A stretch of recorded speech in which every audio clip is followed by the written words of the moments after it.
Nelson in Nelson by a Bruce Foster goal by 1-0. Manurewa, in comparison to Gisborne there, struggled to the final, beating Oratia 2-1, and then a tremendous game against Mount Maunganui, where a lot of people felt Mount Maunganui a little bit unfortunate that day, but Manurewa won, and then went in to draw against Papatoy and won on penalties, and beat Christchurch Brother United after a replay. 5 goals for and 2 against, nowhere near the impressive record of the Gisborne side. But they're both here today on merit, 2 of the top sides in the country, which augurs well, which everybody here, large, very vocal crowd here today, particularly the Manurewa people.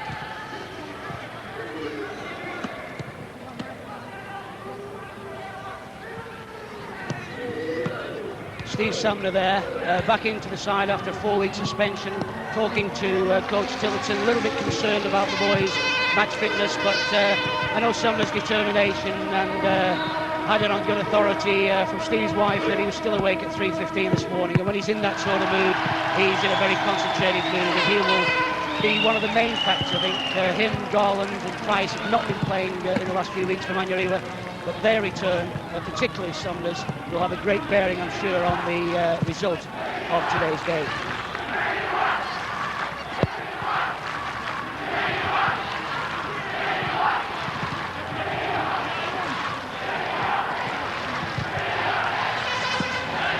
The scene is set then here at Mount Smart Stadium, and we'll be back with you in a few minutes' time for the start of this game.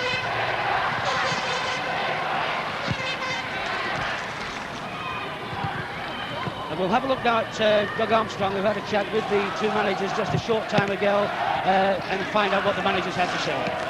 We've been plagued by injury in lead-up games to the final today. How's your team for today's game? Oh, well, we're not looking for excuses like that at all. We've got a strong side out today, and that's the important thing. And as Kevin and I were just saying before, it's how you perform on the day. And I feel very confident because I know that I've got a strong side out today against Gisborne, and it's going to be a hell of a good game. Does that mean that you can throw aside that 5-0 loss last week and the lead-up games to the Chatham Cup? Don't talk to me about defeats at all. Not today, anyway. No, I don't look at past things. It's going to be a cup final today, and this is what it's all about, how we perform today. What's gone on in the past doesn't matter, doesn't count. Is this win going to play an important part in the match? Well, I think both Kevin and myself were a little bit disappointed that it's blowing because the ball tends to get away from you at times. But it's no use worrying about things that you've got no control over, and we've not got any control over the wind at all. So I think we'll both be going and playing the game as it comes. How do you see conditions today, Kevin? I think what Maurice has said, I'd endorse those sentiments. I mean, we can't do nothing about the wind. It is windy. And I hope the viewers see if things do go wrong out there. It's a pretty hazardous wind out there, but the lads will be doing the best they can, obviously, to cope with it. Well, you were judged as personality of the year last night at the Writers' Dinner.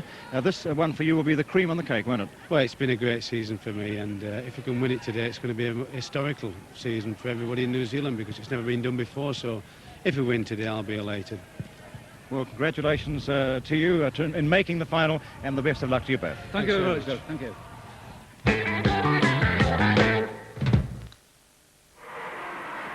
A very special royal wedding brings Masons Valley to a standstill. Country GP, Monday 7:30 on 1. 17 hours. That's how long it took us to paint this house with a brush. Then we painted it in just 6.5 hours with a Wagner power painter. This wicker chair took over an hour, but less than 5 minutes with a Wagner power painter. A shutter that took 20 minutes, a power painter finished in only 3. It's a tool so versatile. It has a flexible spray tip and a way to draw paint right from a can. A Wagner power painter. It's the right tool for painting. Romneys, both from the same farm. Selected breeding assistance from one company means this sheep grows $5 more wool. Each year, that same company provides $140 million in vital seasonal finance to our farmers and growers. It also has over 400 company agents in the field, helping our farmers produce more, earn more. What's great is that it's a New Zealand company, Wrightson, working for the land. If you could cut your home and contents insurance premium by up to 50% and still get total cover, you'd be interested, wouldn't you? And instead of paying a lump sum, if you could spread the premium over 12 months, that'd really make things easy. Well, United Total Cover is for you. Total coverage, lower premiums, and the convenience of monthly payments. Why pay more than you have to? Start your policy with United. When you buy a mower, consider the price today and what it might cost in the years to come. A mower that won't start is no bargain, nor is one that turns hard cash into rusting steel. Massport, built better, to start more reliably, catch more cleanly, last much longer. See your stockist now for the Massport investment. No mower in the land can outperform a Massport. When the Campbell boys came to town to buy some new clothes, the town quaked in its boots. But they reckoned without Grandma. Right, Mackenzie, my boys need some new gear. I want stubbies for the lot of them. Certainly. For John, Brown, Jane, Peter, 3 for John. Wow, Stubby. Yes, Brown, I think. Nigel, there. Come on. What? George. I hope these are the genuine article. I know you, Mackenzie. Stubbies. Good for anything shorts. For boys of all shapes and sizes. Thank you, Mackenzie. A good save. Good. Thanks, Gran. They're such nice boys. Stubbies. The genuine article. Welcome back to Mount Smart Stadium. And Colin Walker there, the man that had a double success last night by winning the Rothmans Golden Boot Award, and later in the evening was named New Zealand Player of the Year for 1984. Walker made a marvellous comment at that function last night by saying to win a Golden Boot, you've got to play with a Golden team, and that paid a lot of respect to his teammates. And with him in the Gisborne team today, tremendously experienced team, Byrne there, the Irishman, who won a triple in Ireland with Dundalk and could become the first Irishman to create a double triple should Gisborne win the game today. John Gillis there at number 4. He's playing an incredible 135th consecutive game for his club, Gisborne City. Everybody were looking out for Grant Turner today, but the battles today are going to be in the midfield, I think, with Turner and Simonson matched in with Manurewa, Summer and Groom. But Gisborne City there at full strength. Mulligan, who normally plays on the wing, he's been moved to right full-back, and Kevin Fallon has said that he's been playing tremendously well back there, so that'll be an interesting move for Gisborne today. Manurewa today are back to full strength, and Maurice Tillotson was delighted that Price and Sumner and Garland all passed fitness tests last Friday evening to play today. So Manurewa at full strength. Interesting thing there, that Hagan will play on the left-hand side of midfield when it was thought that Tillotson was probably playing up front, but he's dropped Birch back, a very speedy winger, to play on the left-hand side of midfield. But also Manurewa at full strength, both teams ready for this game. John Gill is there, number 4. Broke his leg a couple of years ago and has come back to this unbelievable 135th consecutive game. I don't think any New Zealand player in the past has ever played with such consistency as this young centre-back. Not the classiest player in the world, but his guts and determination leave very little to be desired. Referee there, Ken Copeland from Dunedin, ready for the toss. With Sean Byrne, the captain of Gisborne, and David Bright, along with Mark Armstrong, the only 2 remaining players in the Manurewa side from the team that beat Nelson way back in 1978. The prize that they're playing for today, shining the colours of both teams at the moment on the cup. One of those colours will be removed with about 5 minutes to go should the result be conclusive at that stage.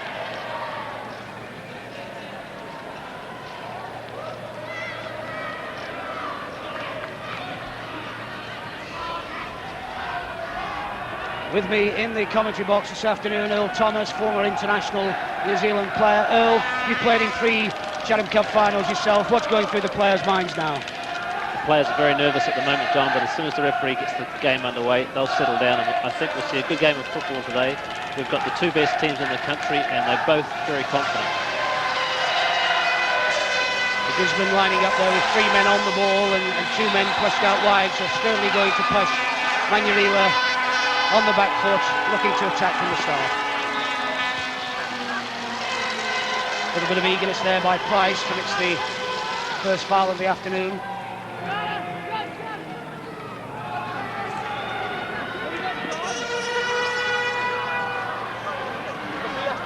Maurice Tillotson, the Manurewa coach, a little bit anxious in these early minutes.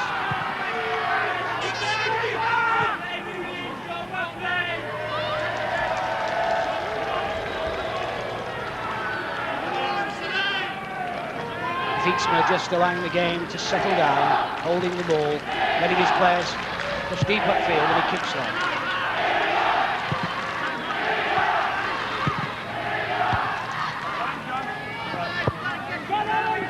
Headed into touch there by Price. Throw-in to be taken by Miko.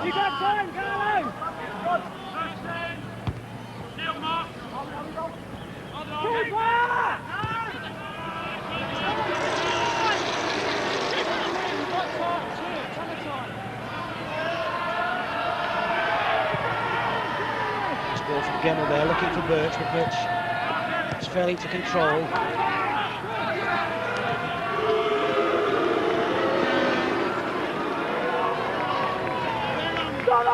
Both teams giving the goalkeepers early touches of the ball.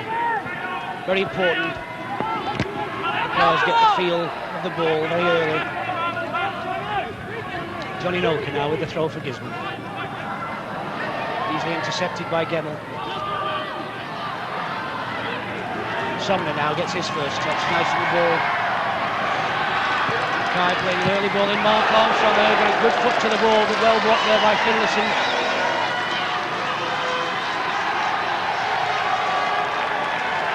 Johnny Noka there, a little bit slow to clear, but gets the throw in.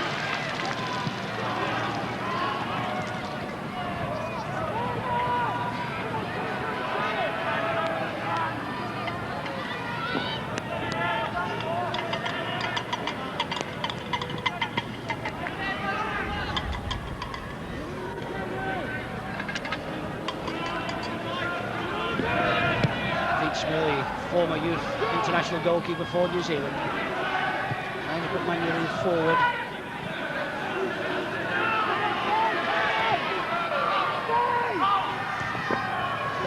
Touch there by Walker. Strongly challenged by Creswell, but David Bright turns the ball into touch. Attacking throw-in now, taken by Walker.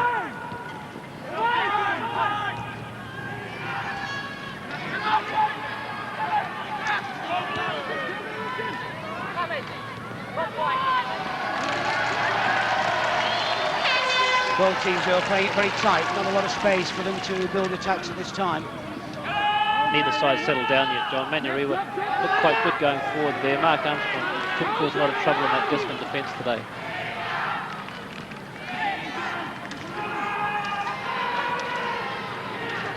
Kai covers well. Manurewa. Well, and now a little bit of room to move forward. Got Mackay right on the right. And Gemmell. Looking for Armstrong. Mackay in support. Good cross. Mackay.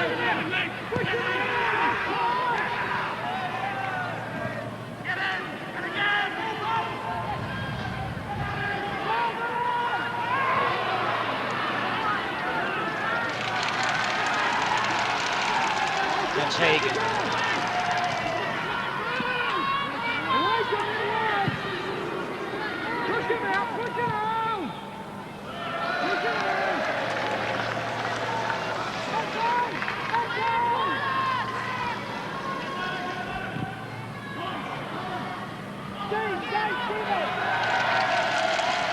Walker there seems to be playing a little bit deeper. I think obviously David Bright's been given the job of marking him, so he's coming deep and trying to pull David Bright out of his central defensive position.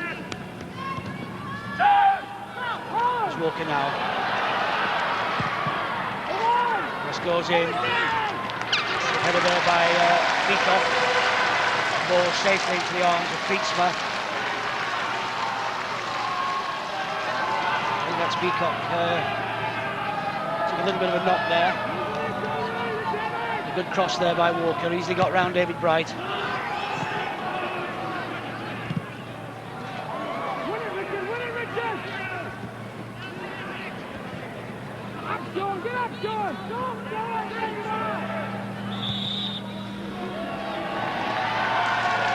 Free kick to Manurewa now. Taken by David Bright.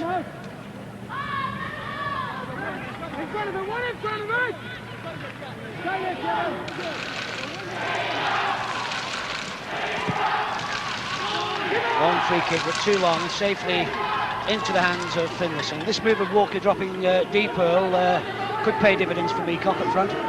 Could create more space for Meacock. Colin Walker's a key man on the Gisborne side at the moment, but he shields the ball well and they play for him regularly.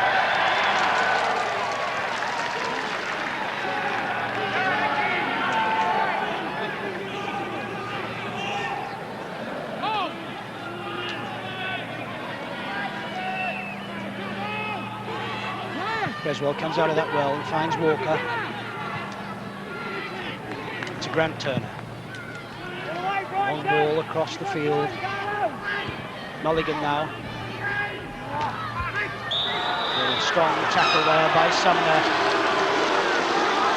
on Meacock, and that's the second time the boys took a knock in the early stage of the game. Steve Sumner there in very quickly and very strongly.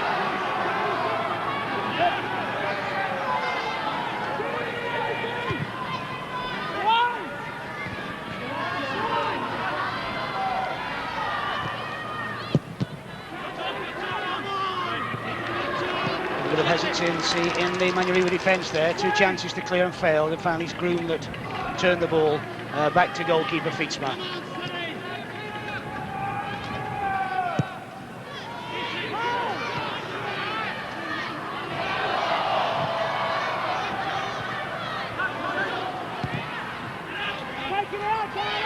Long hopeful ball there, but Birch gets in there very quickly.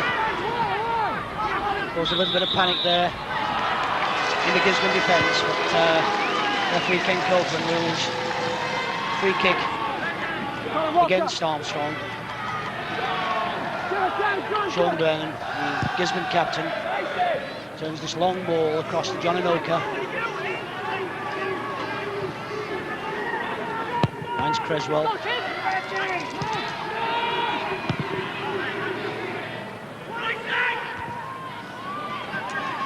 Garland finds Hagan well. Strong play if he gets a chance to run on the ball. Hagan gone past 3 defenders now. Very little support though coming for Hagan. Still on the ball. Goal kick though for Gisborne City. Just that on both sides there we're finding that support is coming very slowly, Earl. Kevin Hagan did well there, John. He beat the defender well, got to the byline, but unfortunately the support was slow. I think Manurewa have got the pace up front to cause the Gisborne defence a big problems, but they must use it. Nice bit of play there between Simonson and Mulligan.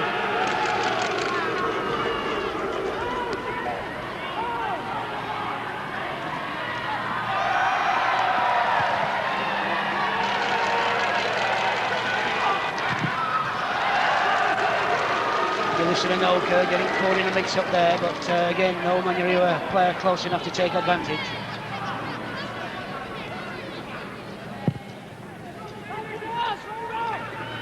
Long ball by Finlayson.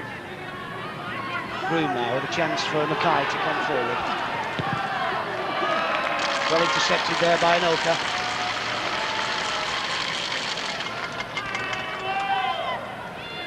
Gemmell with the throw.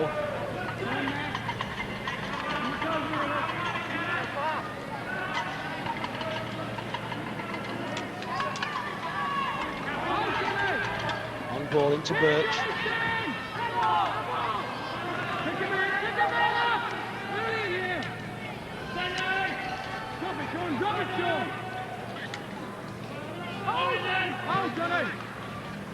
Good turn by Birch into the middle. But no-nonsense approach there by Mulligan, and hammers the ball into touch for the first corner for Manurewa.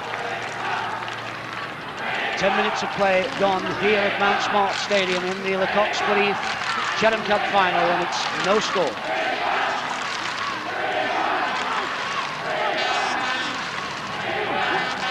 Colin Walker there, dropped very deep for this corner kick on the near post of the Gisborne City goal.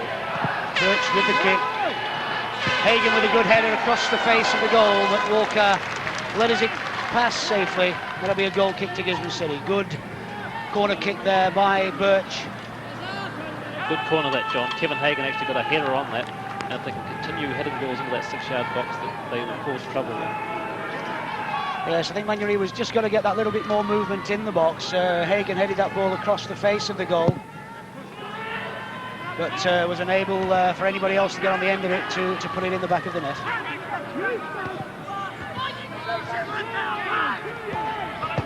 A strong challenge by Greenmont-Turner. Both sides really not allowing each other to have the space. As soon as anybody receives the ball, they close down very quickly.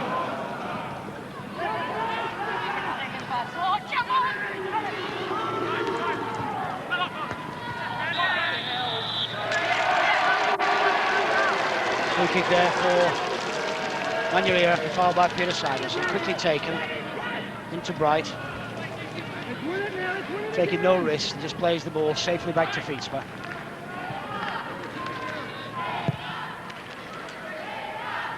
It's been a feature in this opening 10 minutes of play that neither side at the moment are prepared really to take any risks at all. Birch now, just a little bit of space, finds Groom. Good movement by Sumner in the centre, but Groom's cross strikes Inoka. Throwing to be taken by Mackay.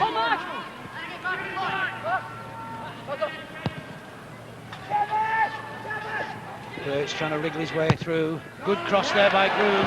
And a good header there by Sumner.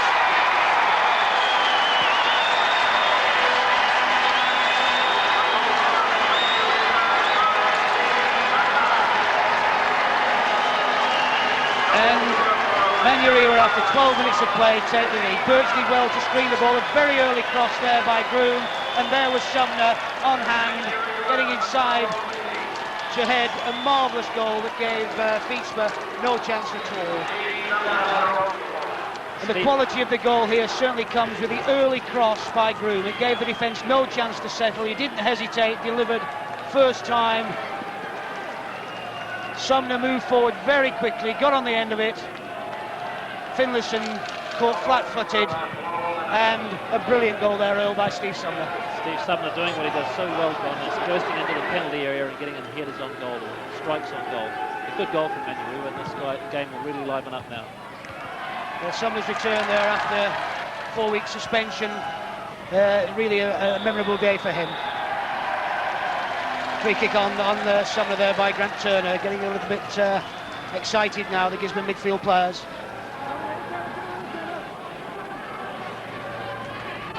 The quality again, I think this is what the sides have got to do. They've got to move the ball about a little bit quicker, a little bit earlier, because they're both being closed down very quickly. The ball's in the air again. Finlayson fails to clear. Another header by Sumner. Feet there at Creswell, who just hits the ball upfield. And a chance now here of a good counter-attack by Gisborne. Mulligan on the ball on the right. He's got support outside by McLaughlin. Tries to come inside. And tackled very strongly by Groom, who tracked back well, and Mackay is looking to tidy it up now at the back.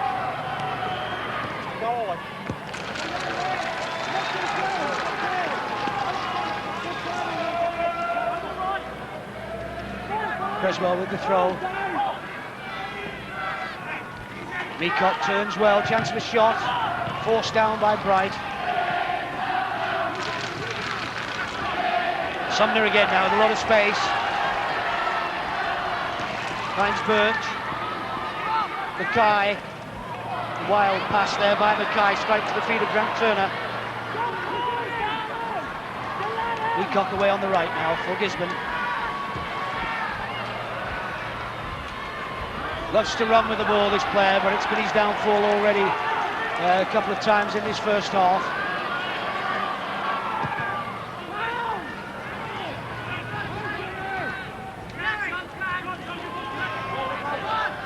The game now has certainly come alive with 15 minutes of play gone, with Manurewa leading Gisborne City by that Steve Sumner goal, leading 1-0.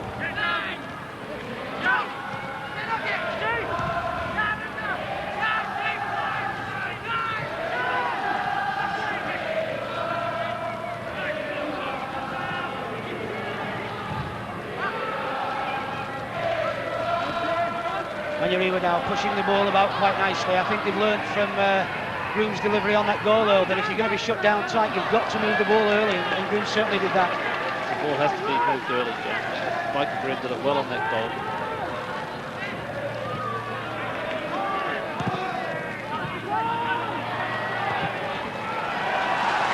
Ball there, looking for the space for Birch to move into, but just headed out by Sean Byrne.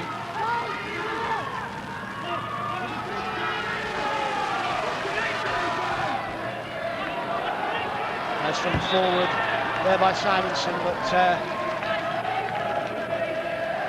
caught offside, but certainly looks to be a little bit more life now in Gisborne. They seem to be moving around the field just a little bit quicker and with a little bit more confidence, eager to get back into this game.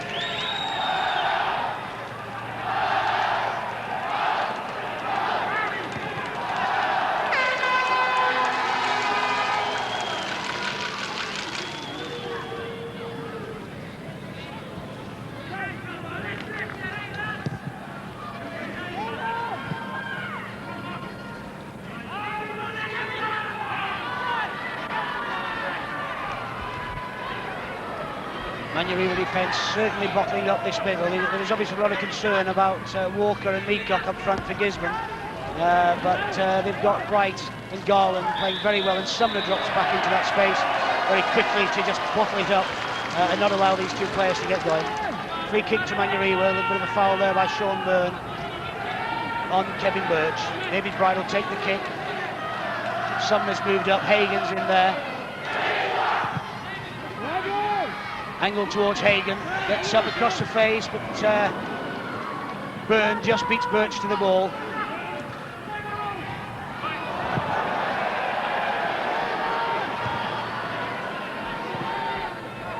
Oh, the ball, high bounce off his dry ground, it's two players. It's Groom now.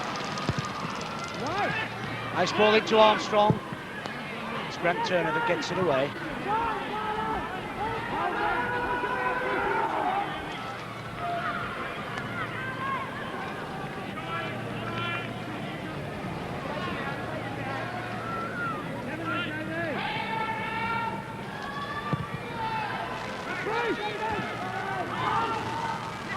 Armstrong turns very nicely there, and Birch just onside, but the pass just a little bit wrongly directed by Armstrong. But he played that ball just a little bit tighter into Birch.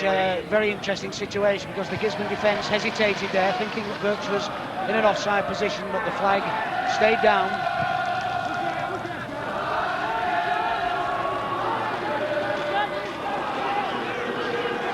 And Oakley now with a lot of space for Gisborne.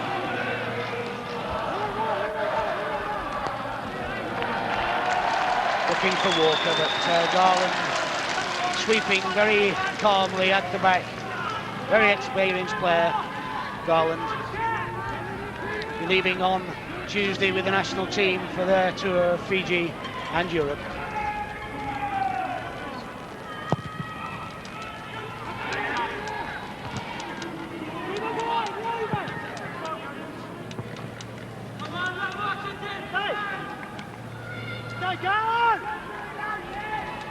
Gemmell with the throw to Sumner.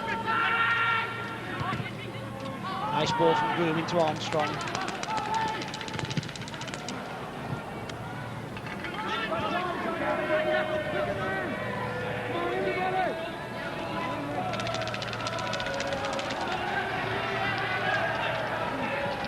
Gisborne supporters there, a little bit quiet at the moment. But they've been behind before, and I'm sure that Kevin Fallon will not be a worried man or too worried at this stage of the game.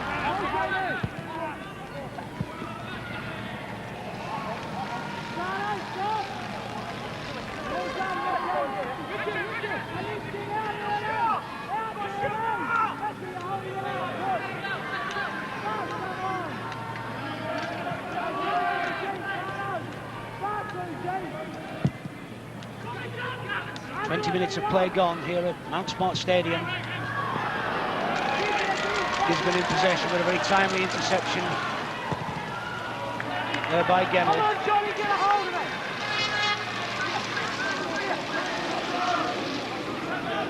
Noka pushes forward with the throw for Gisborne.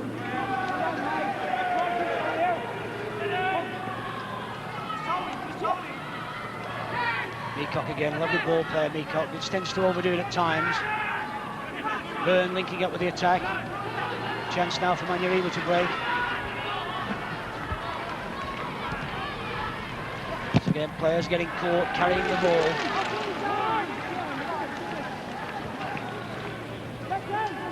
Excellent surface here at Mount Smart. It's a big pitch and it's tailor-made for keeping space and knocking the ball about.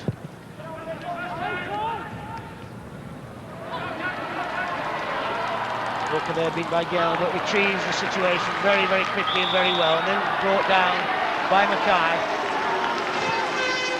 Quick free kick, taken there by Byrne, and we've got Creswell. Ball cannoned off Armstrong there, and be a throw to Gisborne City.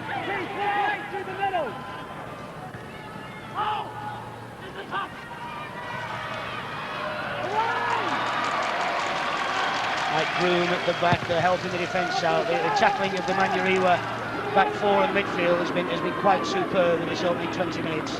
Certainly been a feature of the game, which has destroyed a lot of the attacks that Gisborne have attempted to set up.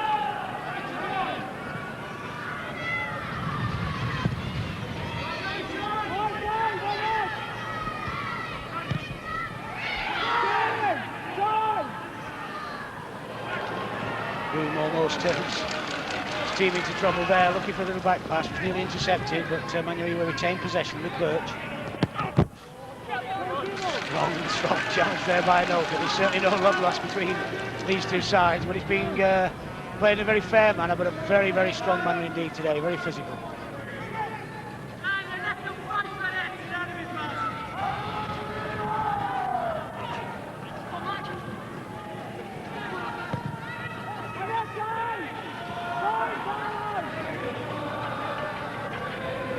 The breeze blowing down the pitch is in Gisborne's favour. I think some of these long balls that they're knocking in, we're just misjudging the wind a little bit and striking these balls just a little bit too far.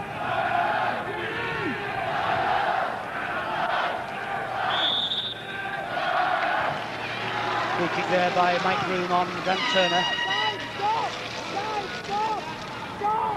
Byrne will take the kick.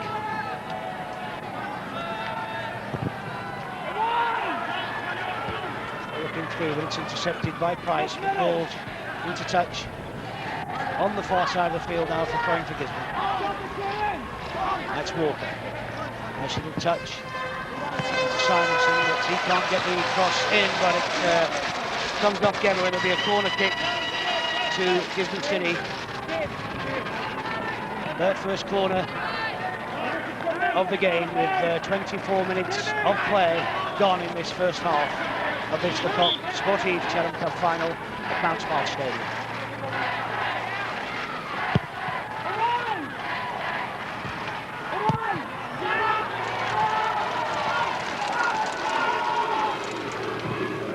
Manurewa coming out very, very quickly indeed with a nice break by Creswell. Timed his run very well indeed. Got round Hagan, but couldn't beat Garland. Armstrong turning wonderfully in the midfield there. Again though, carrying the ball and getting caught in possession.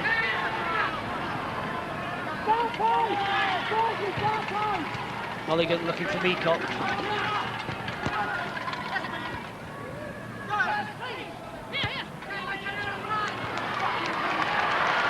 Nice Meacock now. Cross into the box, headed out by Gemmell only as far as Mulligan. Hoist the ball forward, Garland caught in two minds there. Good running by Mackay, keeps the ball in touch, hammers it against Creswell, and the ball goes into touch for a throwing goal kick to Manurewa.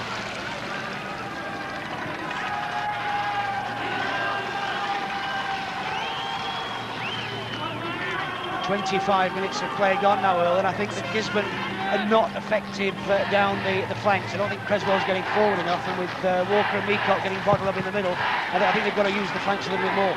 Gisborne must start using the flanks, John. I feel Manurewa are tending to fall back a wee bit and resting on that one goal. I think this could be fatal for them if they try and hold on to a one-goal lead throughout the rest of the game. They must get those midfield players pushing forward. Although they're doing a great job on defence, they're lacking a wee bit up front. David Bright now with a free kick to Manurewa, who again looking for Hagan. There's a lower ball in this time, headed out by Sean Byrne.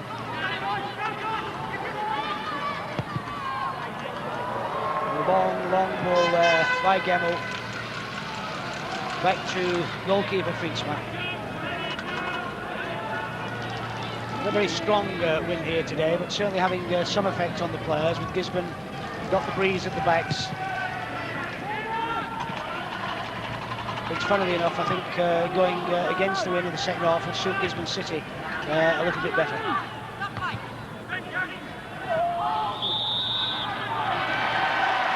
The foul there by Grant Turner on Paul Gemmell.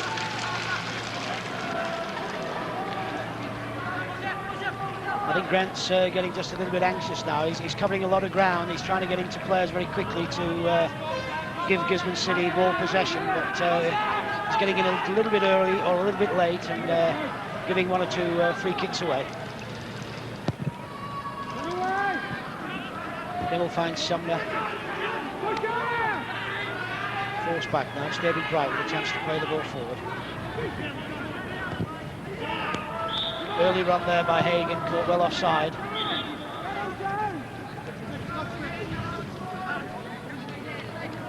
Kevin Hagan there, number 6, very dominant player for Manurewa in the air. Got one or two good headers already early in this game.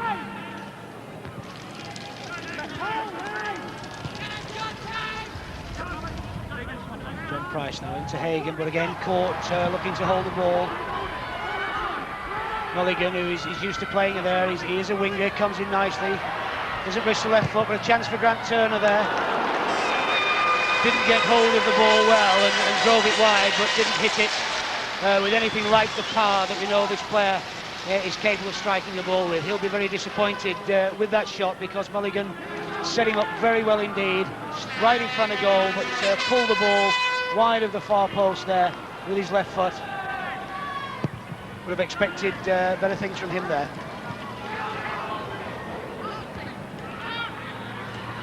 Gisborne just seemingly applying a little bit of pressure now, but at the back, Manurewa holding firm.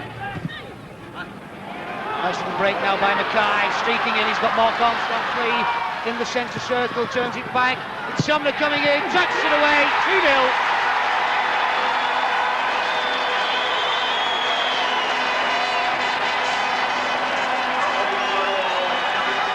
Second goal there, that was a brilliant run by Mackay. He got into space very quickly, and Armstrong did well because he held space and then came quickly and opened up the space at the rear of him for Steve Sumner to come into, and with all the coolness in the world, he didn't try to hammer the ball, he just placed it just inside the post for a tremendous goal. There's the ball by Mackay, pulled it back into Sumner's path, and Sumner calmly and coolly just slotted it into the back of the net for tremendous goal there, for second goal for Steve Sumner in the 28th minute of the game. Manurewa 2, Gisborne City 0, and they've got it all to do now.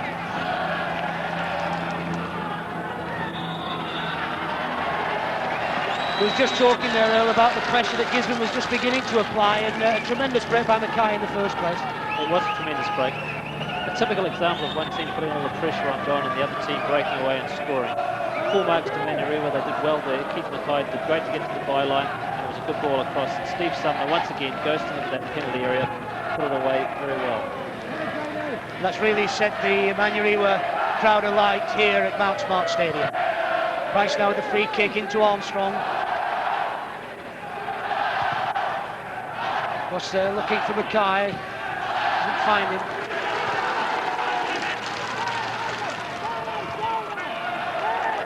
Mike Groom having a tremendous game. Up front, there's another long ball, looking for Birch, his quickest player, but Sean Byrne, very calm on that occasion, gets the ball back to the keeper. Maurice Tillotson leaning back, chewing the gum, a very, very happy man, I'm sure, at this stage of the game, with just a little over 15 minutes left remaining in the first half.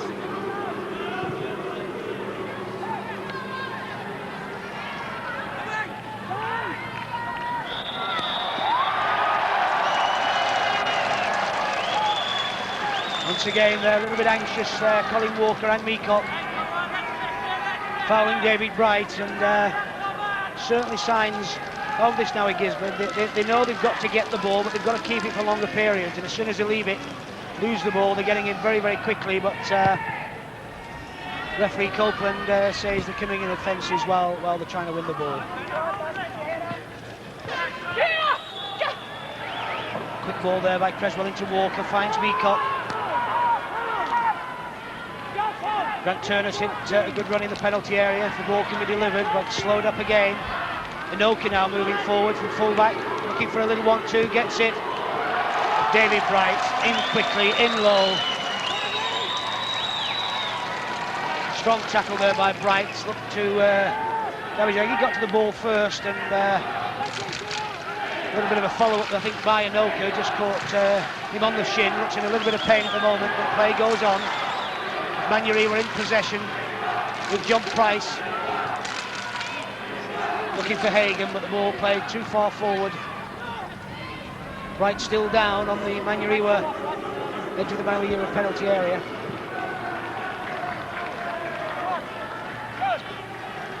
Bright not looking to be too happy at the moment as Gisborne come forward. Mulligan. Offside there, flag was raised, but referee Copeland ignores it as Manurewa were on the ball.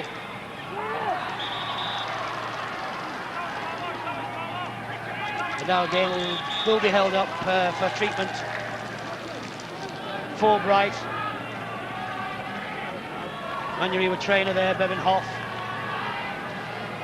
former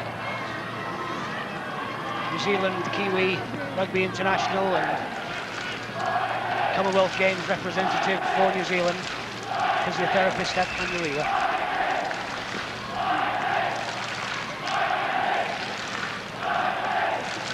Looked like he just took a little bit of a knock on the shin, Earl. I don't think it's too serious. No, it was a good tackle from Dave Bright, actually, and I think John Inoka was giving it everything there. It was only about 8 yards from goal, and just one of those unfortunate incidents. I think, however, John, that although Manurewa have a 2-goal lead, there hasn't really been 2 goals in this first half, but they've put their chances away. Tremendously brave tackle there by David Bright on John Inoka. He was looking for the 1-2, and I think Inoka just followed through. Certainly nothing malicious in the tackle.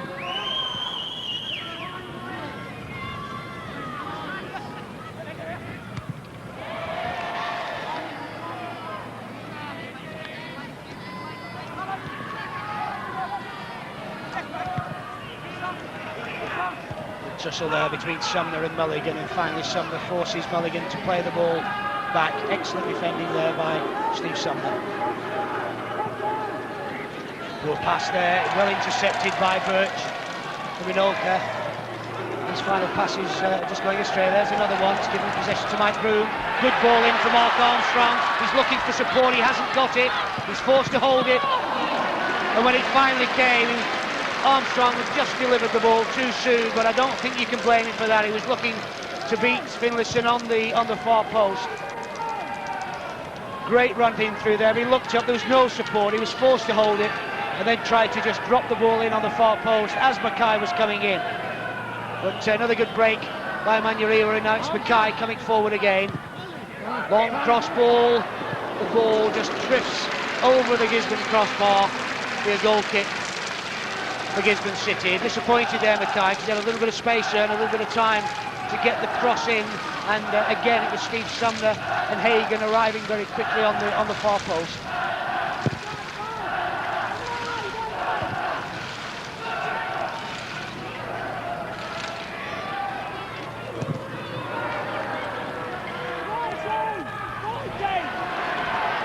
Excellent touch there from Creswell into Grant Turner. He could shoot from here. He does let it go. It's just over the top of the bar. That's the sort of power that we've come to expect from Grant Turner. Good 30 metres out. He broke clear there into space. You can't let Turner have that sort of space there. Really let the ball rip. Feetsman looked to have it covered, but it was going with tremendous power over that crossbar.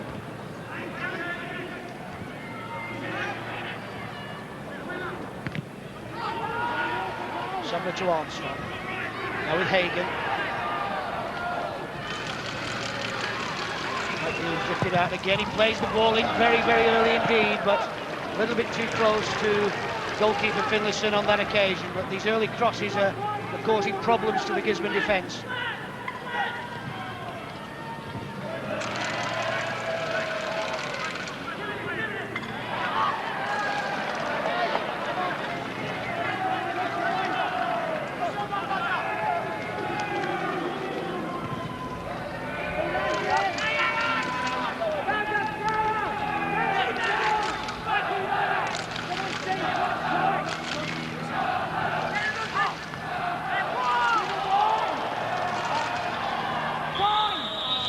There looking to turn. Copeland foul there by Gemmell. In a very dangerous position now, just about 3 yards outside the Manurewa penalty area. Byrne and Grant Turner, John Gillis have all moved forward. Important now if Gisborne can pull one of these goals back. All the big men are in the penalty area. Delivered there by Simonson. Feetsma went high and well, got the touch and retrieved the ball at the second attempt. Good goalkeeping there by Feetsma, who's under a lot of pressure. Sets up a good attack by Fanny Mackay. Armstrong turns well into Birch. Tightly marked by Creswell. Gets the cross in, it's Byrne, Gillis. Attacking the ball, and Gillis gets it away with a good diving header. Come on! Who's pitching? Mackay now. Hopeful pass there by Mackay, just into space, but Armstrong wasn't going. The goal kick to Gisborne.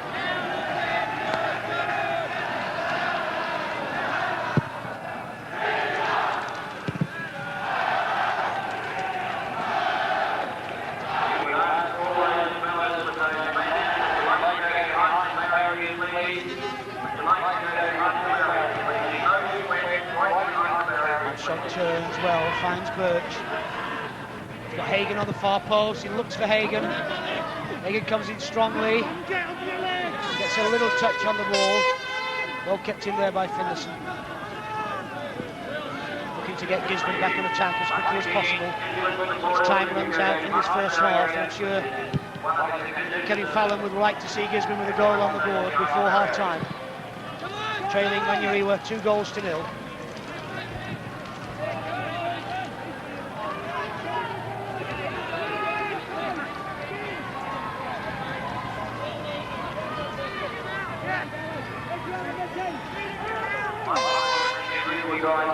Blocker there with the throw.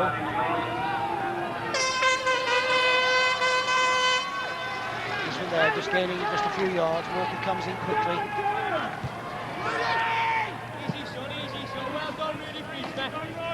Feetsma certainly in no hurry to keep the ball in the field of play, allows it to go out for a goal kick. Time is certainly on Manurewa's side in these last remaining minutes. 5 minutes to go now before half-time.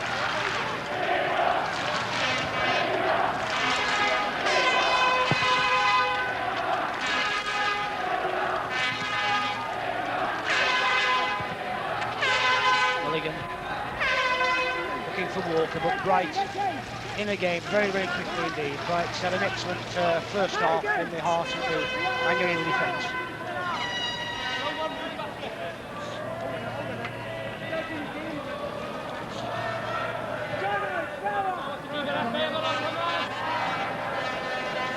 Colin Walker with a throw.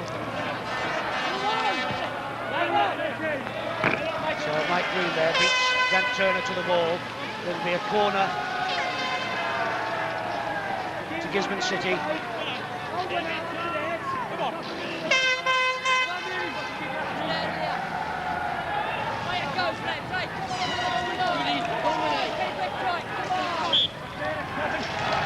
Peter Simonson take this corner. One goal across the box. Gillis is climbing high, as did Sean Byrne. Byrne won the ball but couldn't direct the header, and the ball went safely over the crossbar. Eases the pressure on Manurewa, and it'll be a goal kick. Sean Byrne, strong, very intelligent defender, brought into the New Zealand team to tour overseas later next week.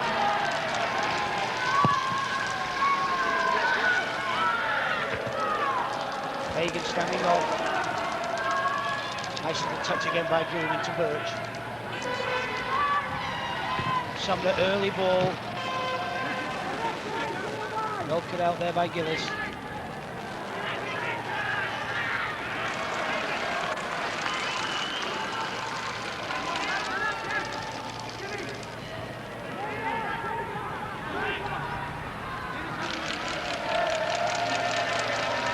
Manurewa just stroking the ball about there and looking quite confident out the back, certainly not under much pressure.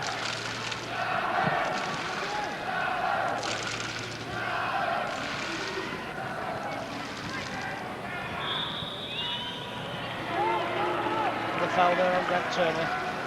Les Todd there, assistant coach, and Kevin Fallon on his right with Vic Mobley on the Gisborne bench this afternoon as well.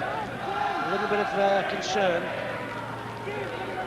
But with 3 minutes remaining in this half, there's still time for Gisborne to pull one back, which would really set this game alight moving into the second half. Simonson into Anoka.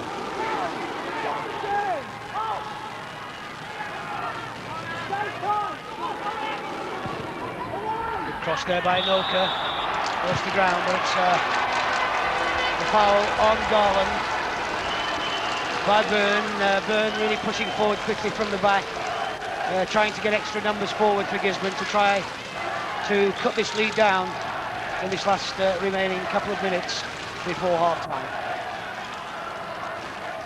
Maurice Tillotson there looking very concentrated, but I'm sure he will be very, very happy after being written off before this game started. Manurewa was given very little chance against this Gisborne team.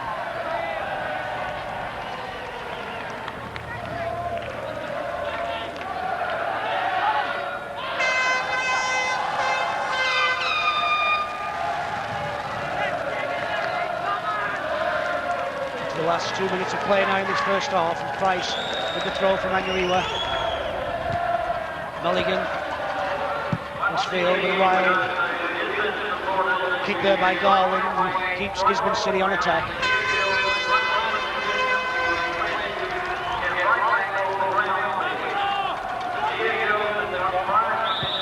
Walker there, foul, and a strong challenge there by Price on Walker, and a free kick in the dying minutes.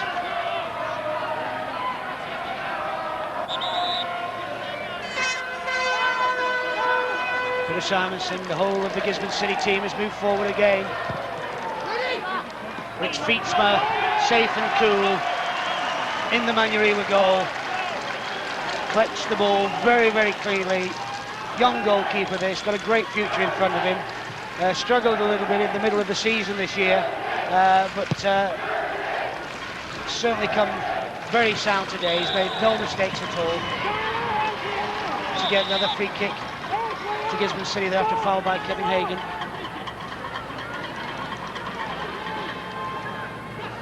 Well into the last minute of play now as this free kick is taken And Turner looks for the touch. Headed out by Price. And hammered there into touch by Hagen.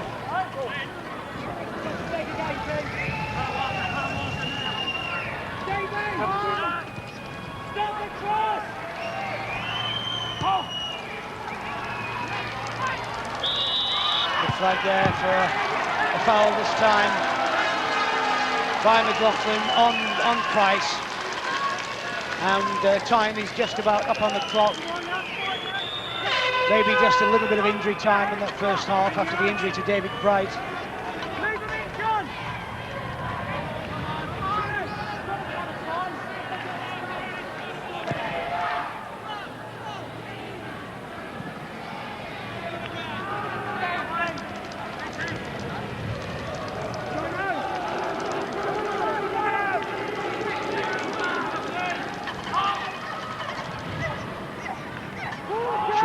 Now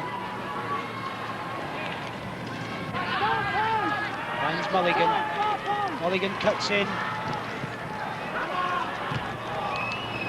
We were failed to clear there, but forced into touch as we're well into a minute of injury time in this first half, with referee Copeland showing no signs of ending this first half at this stage. Simonson with the kick.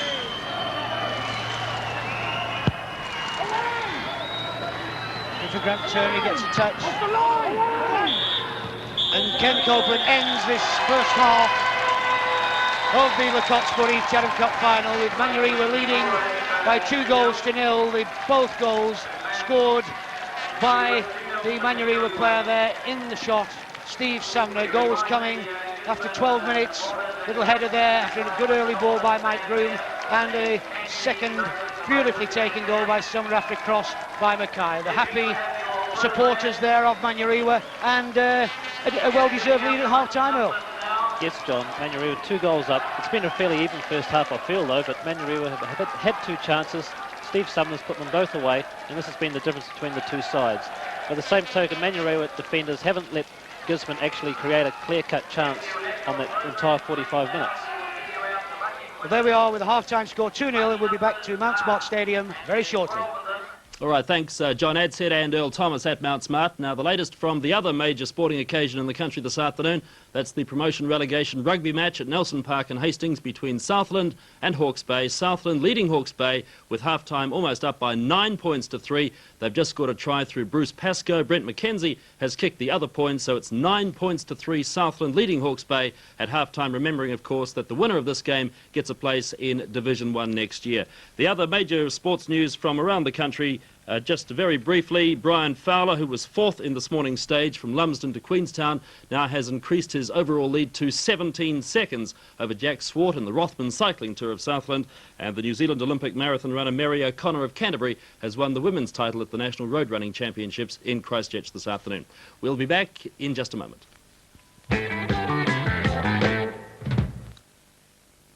There is a world-class shoe that brings to life the athlete in you. A running shoe light enough. A training shoe that goes the distance. A rugby boot tough enough. A tennis shoe strong enough. And a soccer boot agile enough. Puma. There's no other shoe like it in the world. Explore and image a design, veneers of every kind, custom would imagine the present or the past, sculptured in a wood that lasts, custom wood. Imagine it, build it with custom wood. Custom wood. All right, mister, off you get. Oh, no, not the bed. Just put it in the garage. We've had that bed for years. Tattersfield? Now I see why they've bought a new one. Perfect. Absolutely perfect. Oh, no, you don't. out. Mom, where's the cat? Outside. Comfort is a cozy Tattersfield. Now available in New Zealand, it's our answer to most aches and pains. Electriban stimulates blood circulation, relieves stiffness caused by sports, gardening, and other activities. Electriban's unique properties have made it a top seller in Japan, throughout Asia, Europe, and other world markets. Already many hundreds of New Zealanders are obtaining relief. Electriban for most aches and pains. Try it, you'll be amazed. A small business is almost never too small for a personal computer, especially one that puts popular software at your fingertip, like the Hewlett-Packard touchscreen personal computer. A touch of the screen lets you keep track of customers, walk through your ledger, see that inventory is the right size, and write letters to boot. With Hewlett-Packard, making your way to the top needn't be such a difficult feat. See the touchscreen personal computer at your nearest Hewlett-Packard dealer. Here's a proven winner with the name CRC. And here are some brand new winners from CRC to plug the gaps in exhaust systems and repair fuel tanks. Maniseal makes sure your muffler joints don't leak. Manurewa is the effective way of bridging large holes. Manigum, putty for small holes. And don't forget Formaseal to repair any fuel tank leak. CRC, it's a name you can trust. All right, we're watching the Chatham Cup final live from Mount Smart Stadium in Auckland, but of course the other major live sporting attraction that we have for you this weekend is tomorrow afternoon's Tuss Cup Rugby League National Interclub final. That's at Carlaw Park in Auckland between Randwick of Wellington and Mount Albert of Auckland.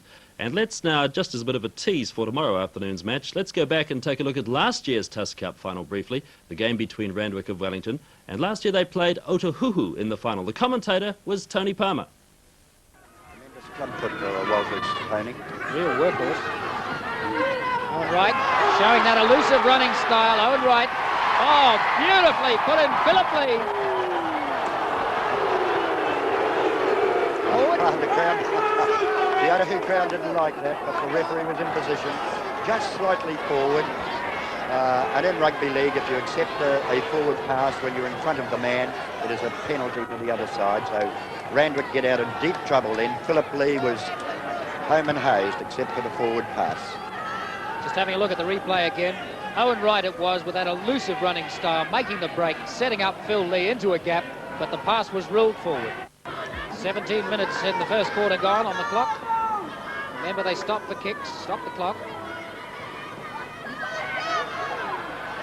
Oh, good running. Lance Pupuki. Back inside. That's nice passing. That's good play. Tohoro Hawa. Oh, great rugby league. Wonderful backing up. Forwards and backs all together. Erica flicking it on, and out it goes. Rodney Rasmussen. Back inside. Lou Cooper. Lou Cooper's there. Well, the New Zealand Maori rep scores. First try to Randwick. Some great build-up, right from a 22-metre tap kick that came, 75 yards, 2 play to balls, and Randwick are in. Just looking at it again, Bobby Perica flicked it out wide, went through Sala Cooper, Sammy Stewart, Rodney Rasmussen made the gap there, put it back inside to Lou Cooper, and Lou Cooper just with the defence broken wide open, just racing for the line.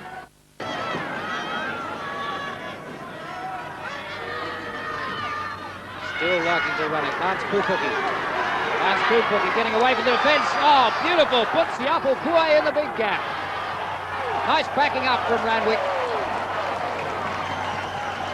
Now, once again, we've seen that Randwick are prepared to make it wide open football, to run it all the way. Now up on attack.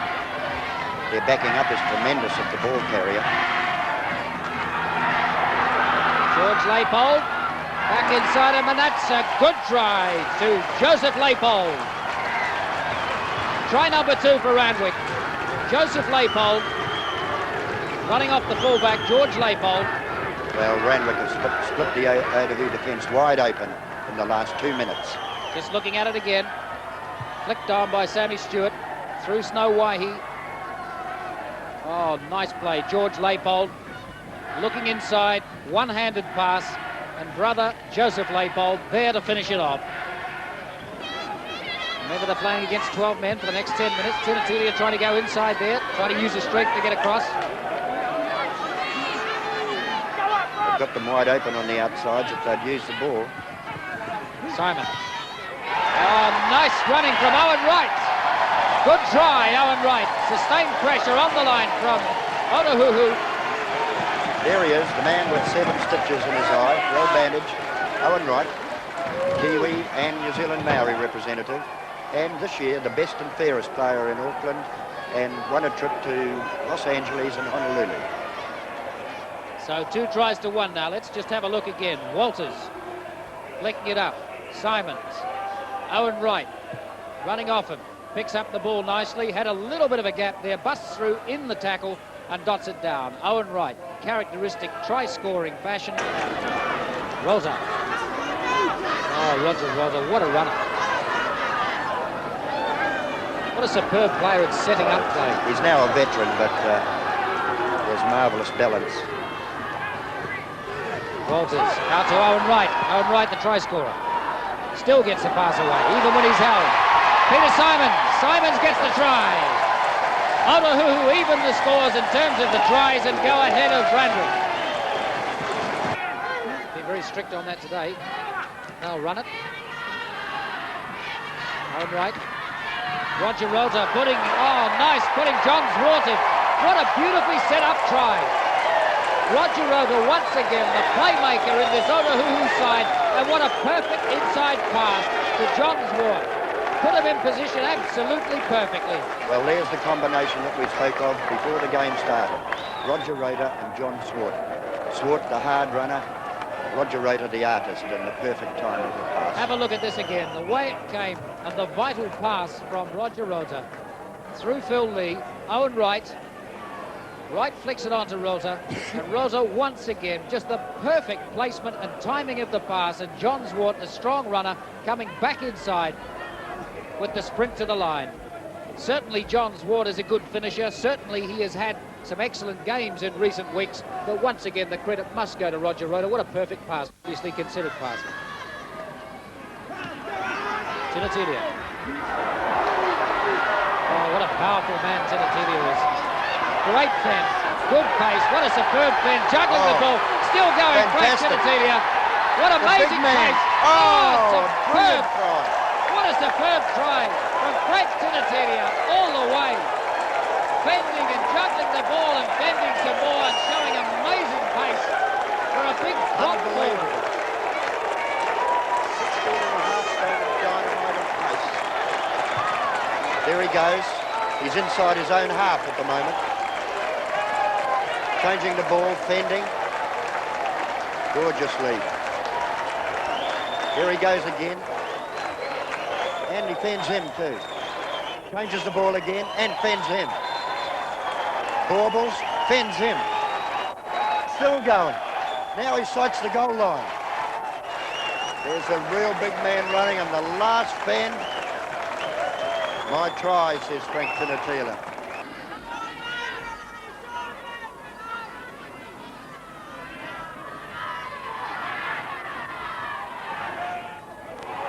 Oh, he's in. Good running, Sammy Stewart. At last he's done something. We've been expecting it all the game, because he is a tremendous footballer, Sammy Stewart. Once again, there's a classic case of right place, right time, and a try scored and precisely when they needed it. Randwick so badly in need of tries, and Sam Stewart, the man, as we've said, who has had such a quiet game from the start, an amazingly able footballer, a very intelligent player at setting up play. And again, right place, right time. Sam Stewart, a nice try. Just looking at it. So there it is, some action from last year's Tusk Cup final at Carlaw Park in Auckland. That match won by Otahuhu, and Randwick losing their second consecutive Tusk Cup final. Tomorrow afternoon they're in their third consecutive Tusk Cup final. Their opponents this year, though, will be Mount Albert of Auckland, and you can see the match live tomorrow afternoon from 2 o'clock. The latest from Nelson Park and Hastings, Southland increasing their lead over Hawke's Bay by 12 points to 3 in that promotion relegation match for a place in Division 1 next year. So it's 12-3 to Southland over Hawke's Bay. Adelaide. Well, Manurewa last won the Chatham Cup in 1978. On that occasion, John Edshead was the coach. This year, he's the commentator. Let's go back to Mount Smart. Thank you, Peter. Yes, indeed, with the game just getting underway for this second half in the Lecoqs for his Chatham Cup final, with Manurewa leading by 2-0. And Gisborne are going to have to settle down very quickly, Earl, and I would imagine there's been some strong words in the dressing room by Kevin Fallon. Quite sure Kevin Fallon's given the boys the word. Manurewa just have to keep playing football and not go back on defence, and they could make it very difficult for Gisborne to score 3 goals here.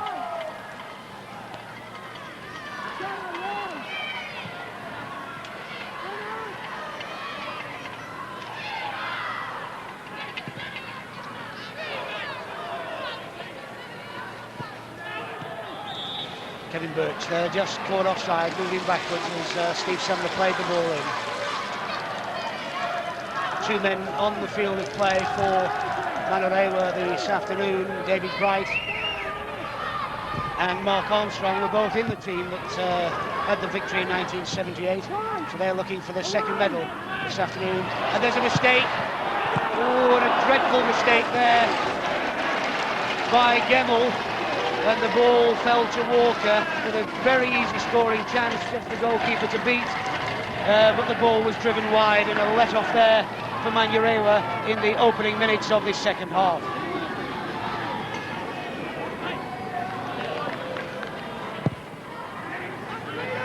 Terrible mistake there, but the defence breathes a sigh of relief.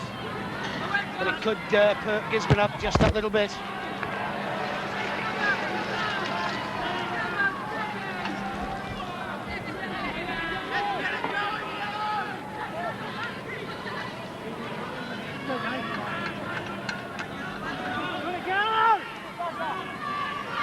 Gemmell with the throw.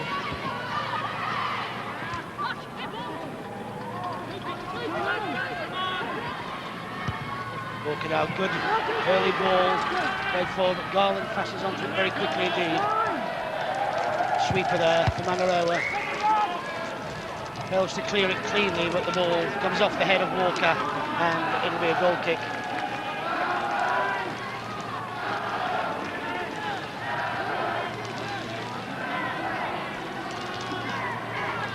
Manurewa now with a fairly strong breeze at the backs.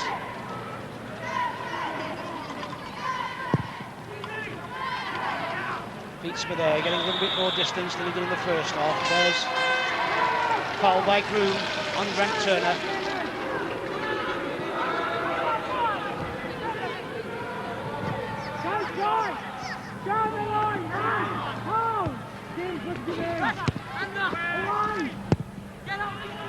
Mackay keeping very tight reins there on McLaughlin. Very good ball player, McLaughlin, but we haven't seen much of him down the flanks. But already in this first few minutes of the second half, we've seen Gisborne look to feed the ball wide, and it's what we talked about in the first half, that I feel they need to go down the flanks a little bit more. They've got good ball players there, as Manurewa has bottled them up in the middle of the park very quickly and very well indeed in that first half. Birch there gets a good cross in, and another chance fell to Sumner there. But he just couldn't drag the foot round to direct the ball into goal. It was a great little cross by Birch.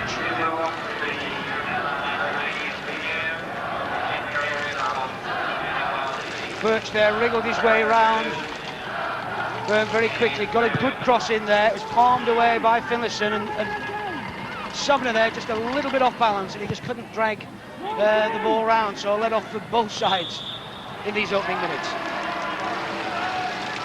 Kevin Birch, another player just coming to the New Zealand side to tour overseas. Very tricky player, very quick, slight player, but always a handful. Peacock now in space. Headed out by Bright, only to Mulligan. Mulligan there. Been drafted back by Kevin Fallon to play at fullback. He normally plays up front as a winger, but very poor shot there. Very high over the Manurewa crossbar.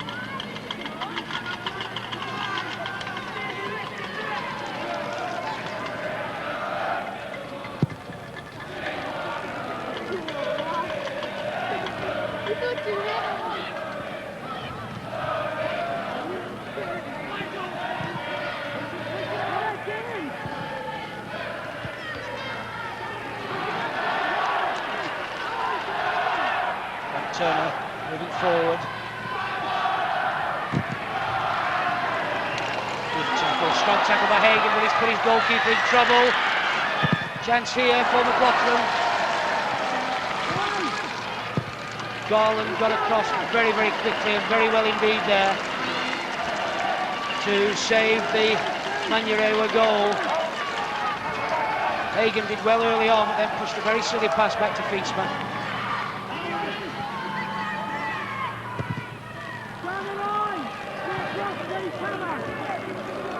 Inoka now, Gisborne City. Creswell drives the ball in. Gemmell gets in first. There's a chase on now between Gillis and Birch.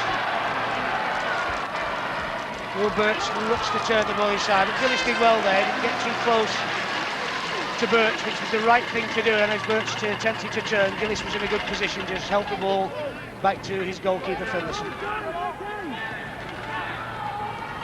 That's McLaughlin. Lovely little ball by McLaughlin. It's Creswell. Yeah, but good goalkeeping there by Fietsma. Didn't give Creswell a chance to set. It was a great ball played in. You can see Fietsma came very quickly and came all the way. Didn't allow Creswell the time to get a shot on target and forced a very good error. Excellent goalkeeping there by this young Rudy Fietsma.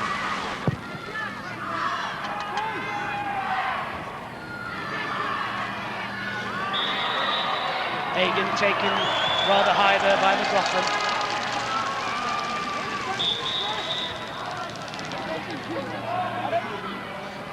Gisborne have looked much better at the start of the second half, John. I think they're going wide down the left-hand flank there, and that along with Manurewa making a couple of mistakes there are letting them in.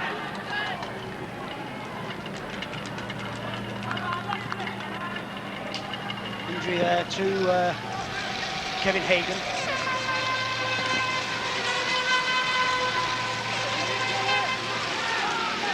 Haven't seen an awful lot of Hagan in this game, but his strength has been when he's been arriving on the far post. He's a very dangerous player in the air, but he's not used to playing on this left-hand side of the midfield role. He's not been getting involved. He's a player that you just cannot fail to take notice of whenever his team's got the ball. Price now with the free kick. Looking for Sumner. Ellison came well but failed to hold the ball. Simonson was there to tidy up. Ball again thrown straight out to the wings to McLaughlin.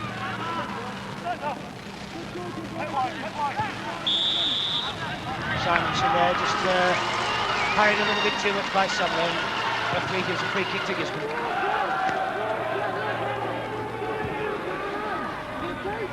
That's Creswell.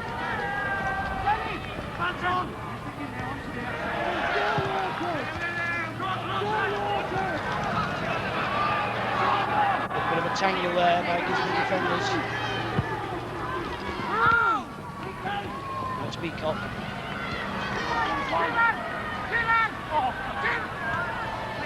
Seems to be running out of ideas there. Beacock's come a good 20 yards backward with the ball.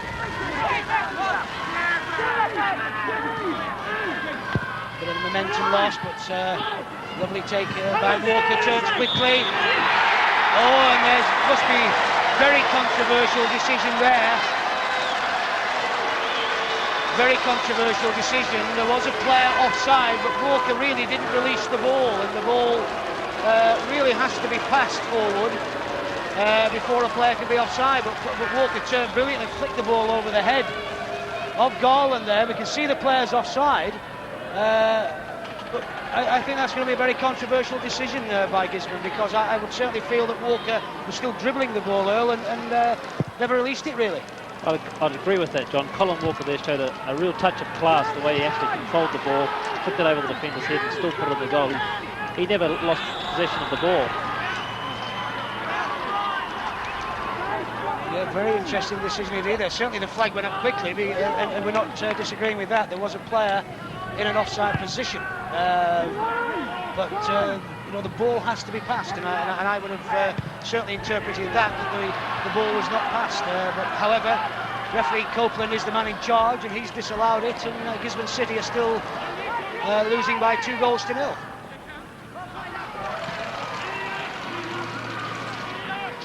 Fallon there looking very tentative. I'm sure he'll have strong views on that decision at the end of this game.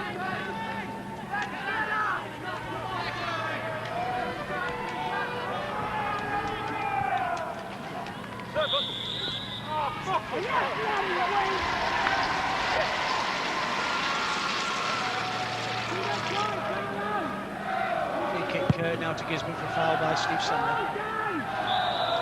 Shot there by Gannon. It's as if the defence is getting a little bit anxious. There's a quickly taken free kick there to Meacock.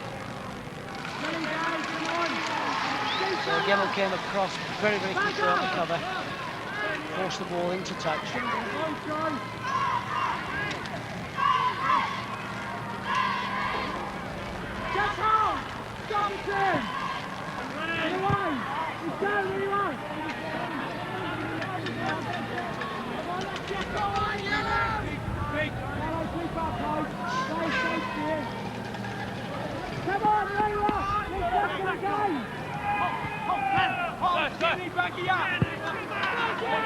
Certainly Creswell playing much deeper in the second half. I'm sure that that's one of the moves that Kevin Fallon has made. He was pegged down in the midfield and forced to defend for long periods in that first half. But in cup finals, there's no second chance. You've got to push players forward.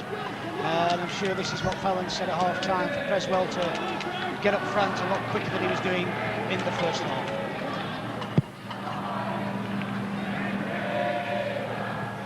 Hagan, a little touch, looking for Armstrong.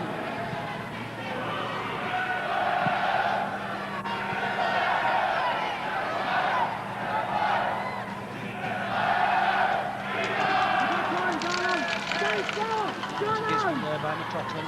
Nice little back heel again by Walker. Nice little dummy again by Meacock.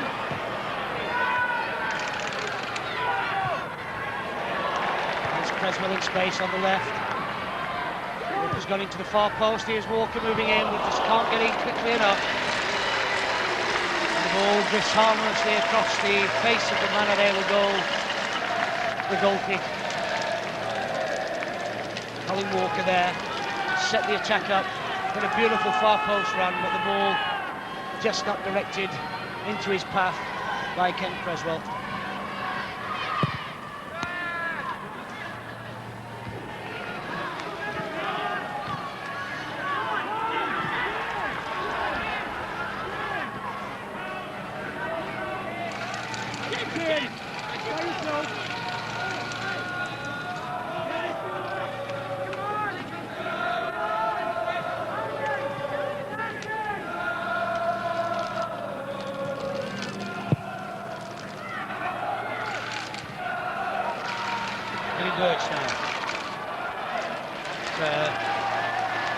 Referee rules that he handled the ball when he received it.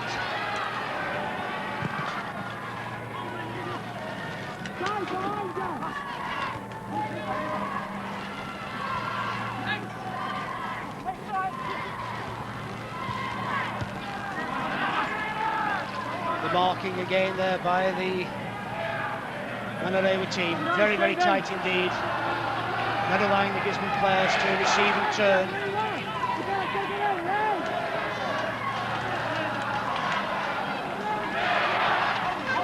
Now into Meacock. Lovely turn by this player, but again he looks to overdo it all the time. The support doesn't come onto him quickly enough. He does turn, beat the player well. Then Gisborne are running out of ideas and running out of players.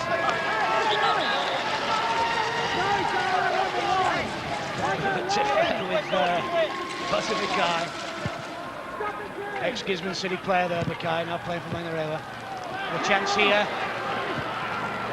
Across the face of the goal, but too far. Hagan drops back to play for Manurewa. These final passes by Gisborne have just not been directed into the path of oncoming players. Sean Bird now, the captain. Grant Turner looking for McLaughlin.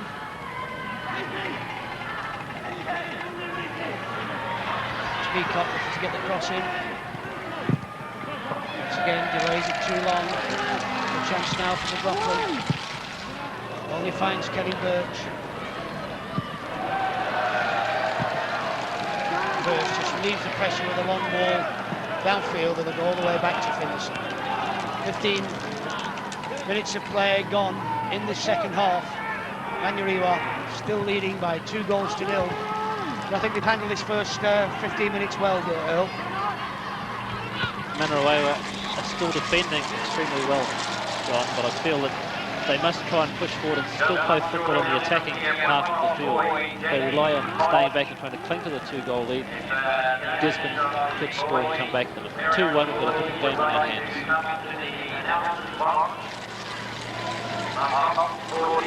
To Gisborne. Once again, Mackay hustling and bustling, winning the ball. Hands Armstrong. Support from Mike Groom. Once again, good early delivery from Groom, just didn't hit it long enough. He was looking there for Hagan, who was down way on the far side of the field.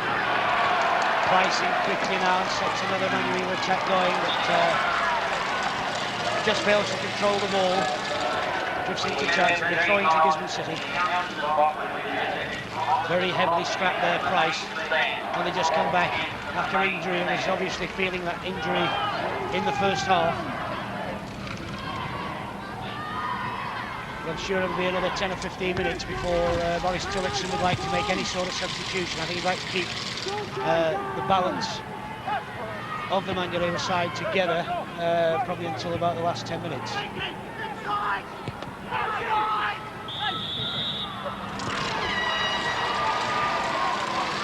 As Boris Tillotson, coach of Manurewa, I think his big concern now will be the match fitness of Gemmell, of Price, Garland and Sumner. They haven't played for a few weeks, and if they're going to fade, they'll start to fade from now. And I know he was concerned about this before the game, and this could be a testing time over this next 10 minutes or so.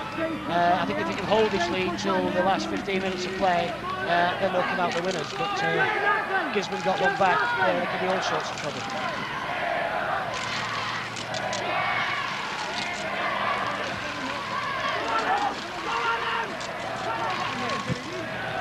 Cross there by Walker. Grant Turner went high. Under pressure again there from Mike Groom, who couldn't direct the header onto goal, but Turner moved very quickly in there, very positively in there. But Groom picked up his run. It was a good challenge there by Groom. Lovely little ball here from Walker. Grant Turner around, but it was Mike Groom there, put a strong challenge on him. Once again, good defending there.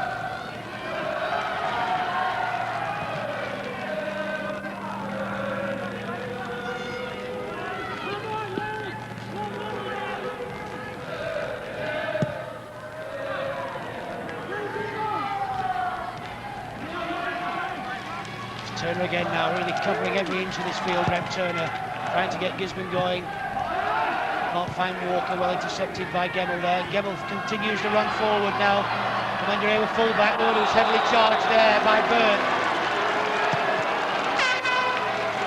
But tremendous run there from Gemmell. There's confidence in defensive players going forward.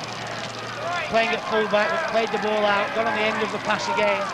And had no hesitation in breaking, and really there was very little else that Byrne could do rather than let him go through and have a shot on goal. Garland with a free kick. Oh, he's found Hagan. Oh, and Hagan just got a touch, but it wasn't enough. He had Finlayson going the wrong way, but he couldn't get enough power on the ball to flick it in at the near post. Good free kick, but it's end-to-end stuff now here with Creswell breaking into the Manurewa penalty box.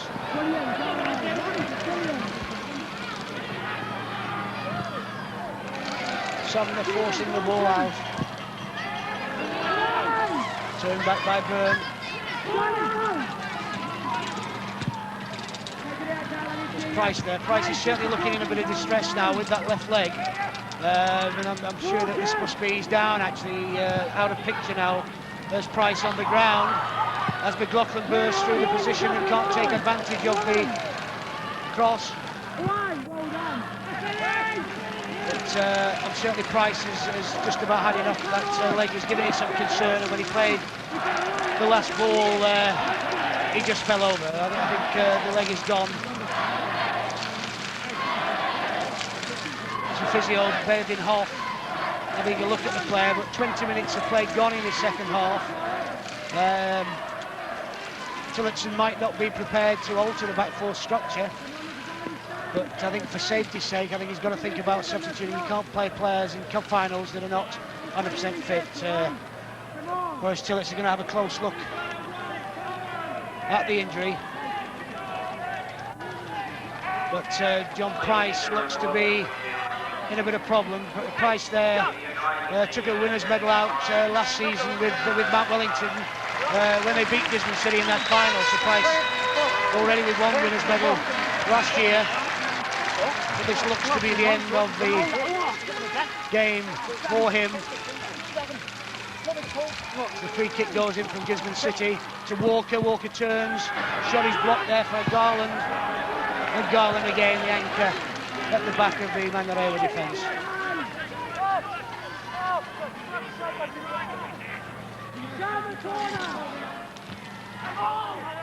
Meacock there forces the ball off Sumner, it'll be a corner to Gisborne.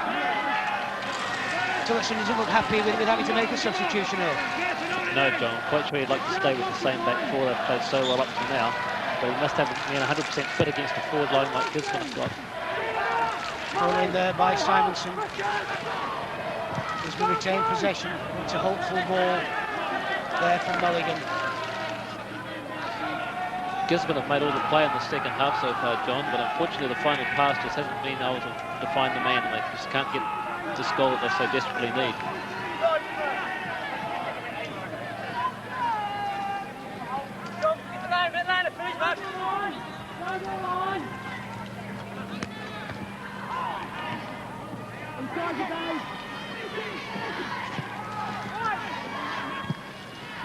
Trying to find Grant Turner with an early ball, and Grant Turner got on it, it's well blocked.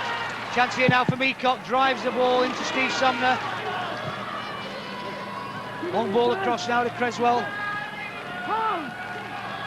He's got good support in the box. It bounces off Keith Mackay there for a corner kick. Mackay defended well, but two snap, very half chances there for Gisborne City. Both shots were driven into a wall of Manurewa defenders. Price is back onto the field of play as Simonson takes the corner for Gisborne, looking for Turner. Gets the flick on, but it's cleared by Groom. Whole of the Manurewa side, every player now in the Manurewa half of Gisborne keep applying the pressure, looking to get back into this game. There's the cross, chance here for Meacock. Grant Turner.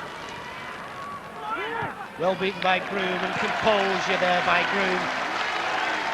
Excellent play at this stage of the game. Didn't get ruffled, didn't get pressured into making any mistakes. Just coolly took it off Grant Turner and pushed it back into the hands of Rudy Feats for the goalkeeper. Had a brilliant game today as Mike Groom.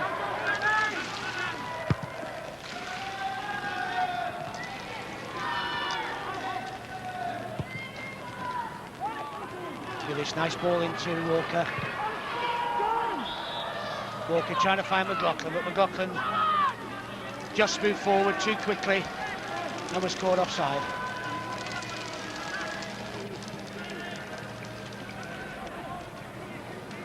Feetsman on the ball and Tillotson taking the risk. Certainly Price is not moving that freely, but his experience and tenacity has let him stay on the field. There's a free kick now for Manurewa. There's a little bit of tempers straying there by Grant Turner. I think he's been thoroughly frustrated this afternoon by the performance of Mike Groom. Sean Byrne there just trying to say a few calming words into the ear of Grant Turner. Sean Byrne, the captain of Gisborne City.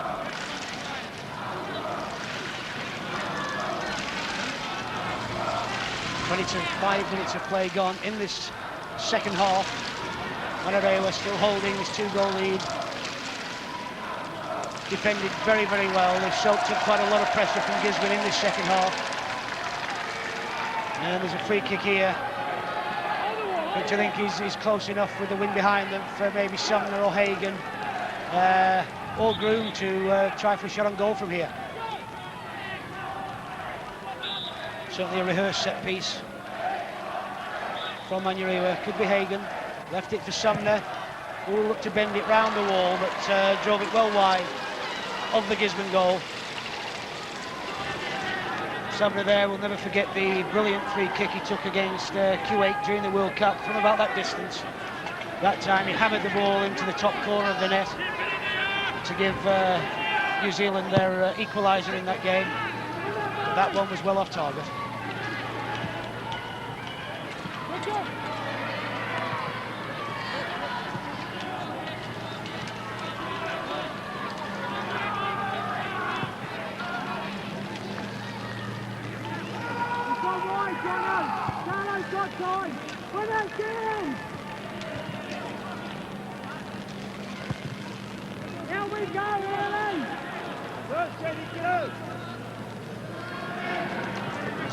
Well out of goal with a bit of humour, and we've just had news through from the rugby playoff game down there in Hastings, with Southland leading Hawke's Bay by 19 points to 3.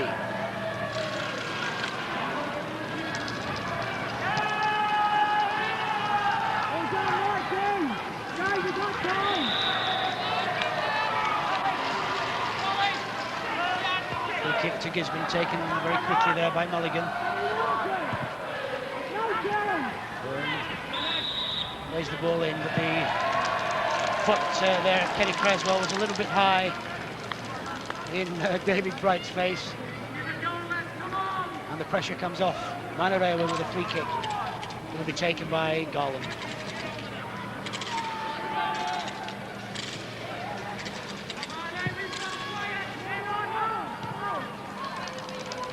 Sumner just failing to control the ball, gives McLaughlin a chance now for Gisborne.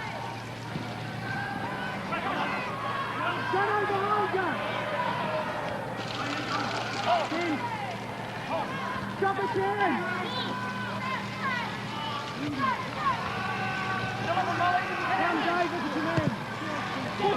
Mulligan looking in there for Meacock. It looked a bit high there, and Walker wasn't too happy.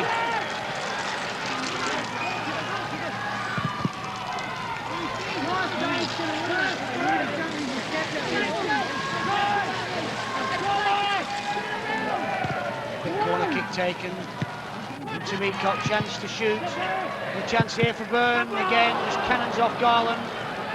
Gillis has come forward, chips the ball across, looking for Walker. Ball comes out here now, and could be a chance for break, but Manurewa can't control the ball. It's in, it's out of the penalty area. Tremendous pressure going onto the Manurewa defence now. Gisborne City just unable to get a clear shooting chance here. It's about the 5th shot they've had on goal in the second half, but every one of them's cannoned off. The Manurewa players who just shut them down so quickly. Yes, Featsler again out brilliantly, very quickly, collects cleanly. Had a very confident game, this boy, all through this Chatham Cup final.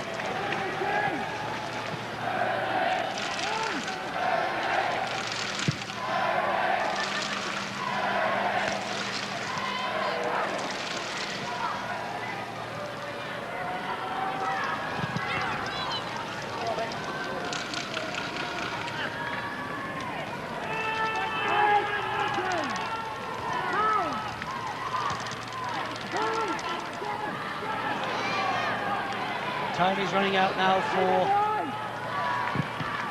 Gisborne City, with a hopeful ball there delivered over the crossbar, and certainly there's a worried look now written all across the face of Kevin Fallon and his assistant there on his left, there's Todd. Just over 15 minutes of play left remaining, and Fallon knows if they're going to come into this game, they're going to have to come into it certainly within the next 5 minutes. He'll know the Manurewa players well enough But if they get into the last 10 minutes of play, there's no way in the world that they're going to allow Gisborne back into this game. Walker in space. And Meacock there just running blindly into an offside position.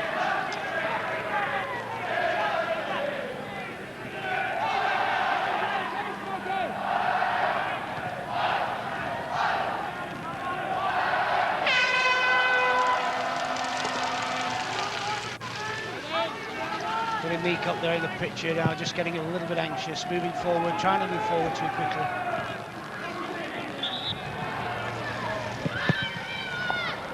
Offside there against Kevin Birch. End-to-end stuff, but not very constructive at this moment of time. I think both sides just want to get the ball into the penalty area, and Manurewa get the third to seal it, and Gisborne looking to get the one back to get back in. Manurewa realising, John, there's 15 to 20 minutes left, and they've got a 2-goal advantage.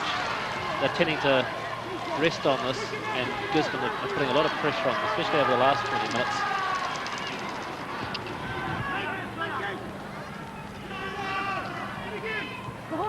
Simonson into Walker. Grant Turner in space. Grant Turner there had a lot of space, but obviously wasn't aware of it, this turn, and really hurried the shot. It's probably the third chance that Turner's had in this game. Hit one tremendous shot just over the crossbar from about 30 metres, but the other two have been hurried. He's pulled both the shots wide.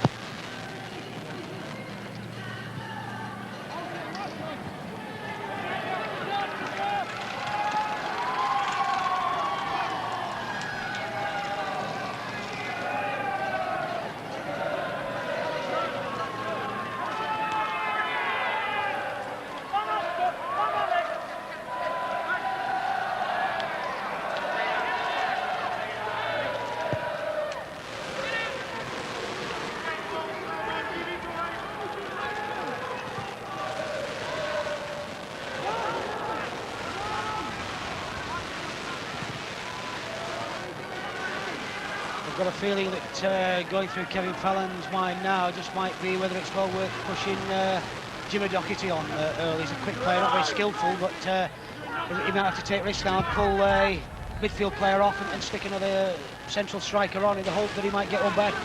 He's got nothing to lose at this stage, John. They must score in the next 5 minutes to have any show in this game. A little bit light on the bench, Fallon, with the injury to Stuart Owen.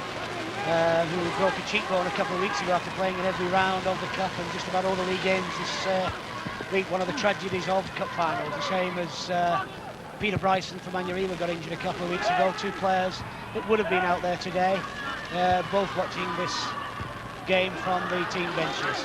Our commiserations to both those players. It's always a tragedy when you've had a good season to be injured so close to a final. Pressure on, but Manurewa with David Bright there just soaking the pressure up and knocking the ball about quite confidently now in the back four as well.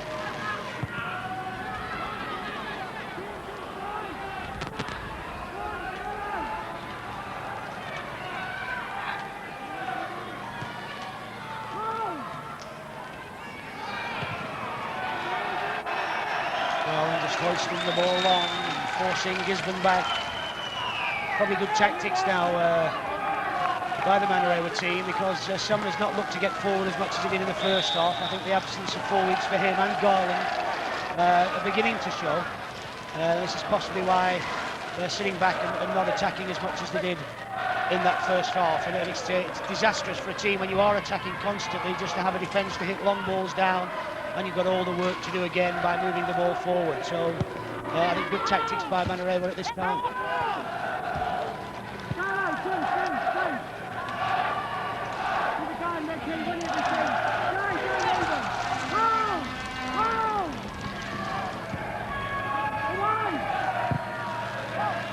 There it goes again, it's a long ball into space. Very reminiscent of the Australian rugby team when they've got Gould forcing the players down one end, and he just kicks 80 metres down the park, and you've got it all to do again. The same thing looks to be the tactics now of this Manurewa soccer team. Chance to break now, the ball played very early into Creswell on his left foot. There it is, 2-1.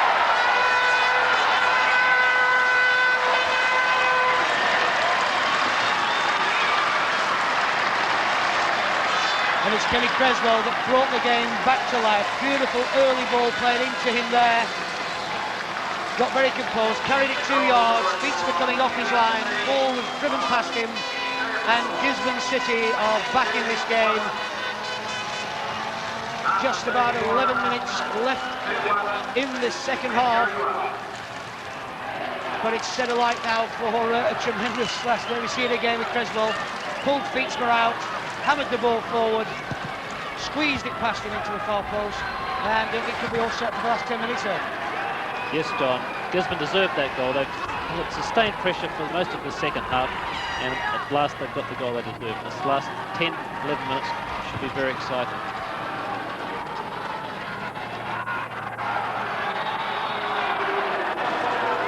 Well, it's going to test the character of both sides now, because Gisborne have only got one way to go. They've got to go forward to attempt to stay into this game.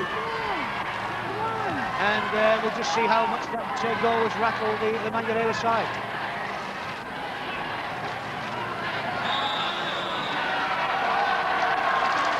Foul there by Byrne on Mark Armstrong.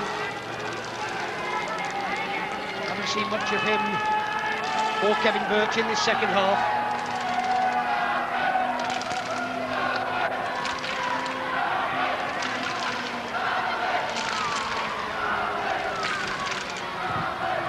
Right, long ball in, looking for Hagan. Hagan once again gets the little touch, but straight into the arms of Finlayson.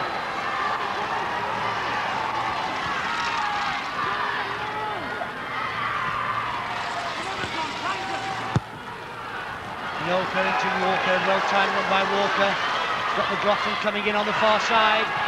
It's to deliver though into Creswell into the centre of the field, but again it's Mike Groom. Comes across, fails to clear the ball. And the ball was bobbling about. Still Gisborne in possession.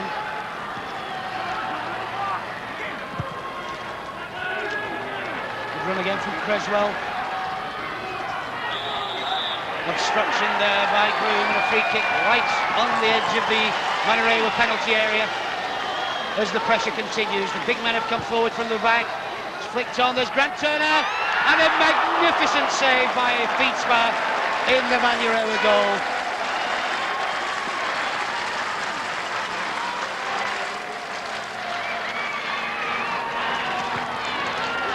Brilliantly chipped in, strong header there, and Feetsma took off, fully stretched, got the fingertips to it, and certainly saved Manurewa there. Brilliant goal. It's crossed the game. Ballygock, and there's another. Unbelievable goalkeeping here from Feetsma. Ball is finally cleared by Sumner. But again, Feetsma keeping Manurewa, even Colin Walker coming across there and tapping the player on the head and congratulating the goalkeeper. Tremendous sportsmanship there by Walker. Simonson now with the corner kick. Ball out of play though as Grant Turner looked to play the ball back, and pressure is relieved. But certainly Rudy Feetsma there had a minute in the game. Absolutely brilliant goalkeeping. Superb goalkeeping, John. Both those were bound to the goal there, and he just don't know how he got to them, but he saved them both.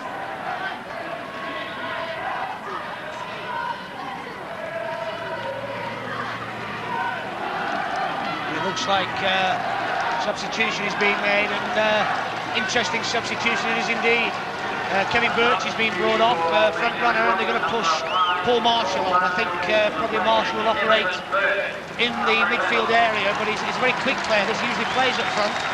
But I think Tillotson's views now would be just to get legs back into midfield a little bit quicker to look to prevent any further score by Gisborne. But he's moving into a central striking position. Strong player. He's been classified as a bit of a super sub for Rewa this season. He scored 1 or 2 goals when he's come on. That's Hagan. Marshall into the game very, very quickly indeed. Tightly marked by Gillis. Uses it well, gets the cross in onto the far post. Mackay goes in, but just can't reach the ball. There's Grant Turner now for Gisborne.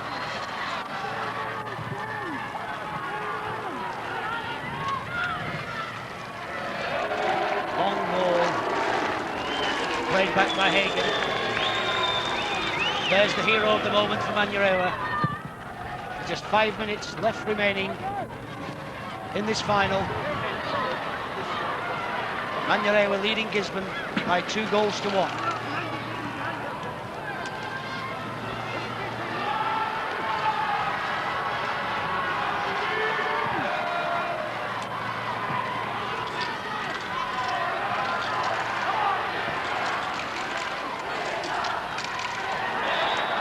Really quickly there, but referee Copeland said he was in a little bit too late on Mackay. Both players showing a little bit of frustration. They're ex-club mates at Nelson and at Gisborne. Little shake hands there. These two players have been the best of friends for many, many years off the field of play. Played most of the football together.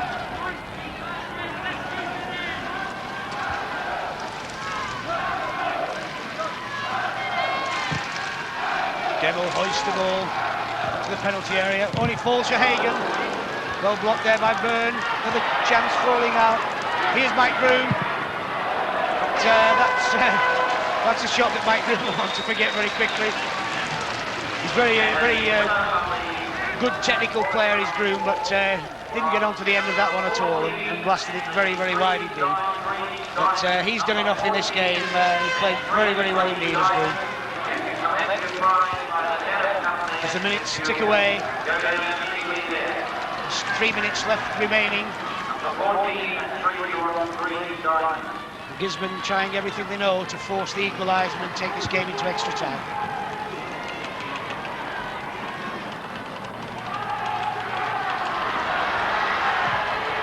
Creswell, long ball out to McLaughlin. Puts into the penalty area, fires it across the face of the goal. Falls to Mulligan, but Mulligan's left foot is certainly not as good as his right, and he hits that ball very harmfully into touch, and a goal kick.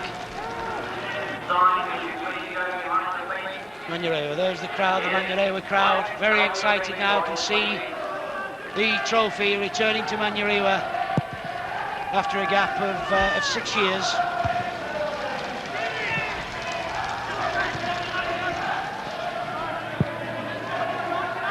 Hagan now just quite content just to flick the ball into touch. Come on. Come on.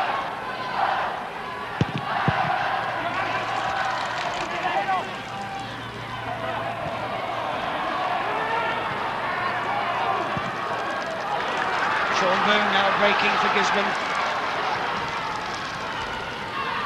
Creswell, he's got a Noka overlapping that, turns the early ball in. And Walker just couldn't get onto the end of the ball to direct it back across the goal. Did very, very well. Really, it was a good run to get on the end of it. But I'm sure that Fallon realises that time is slipping away. Just over 2 minutes to go. And any little bit of injury time that might be added on by referee Copeland of Dunedin.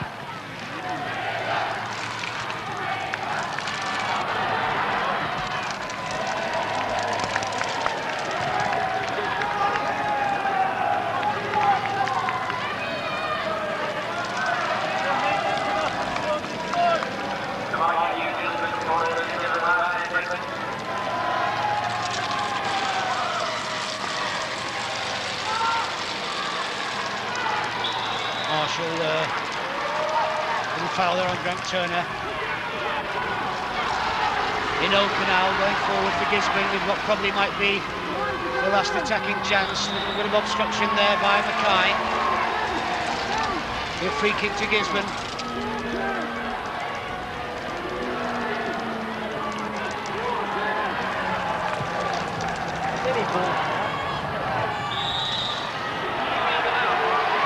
Well there's Maurice Tillotson so close now to second honours of this season. They took out the Air New Zealand Cup at the start of the season, and although they had a topsy-turvy league programme, and rumour is that Maurice will not be coaching Manurewa next year, he could be going out on a very, very high note indeed with this victory.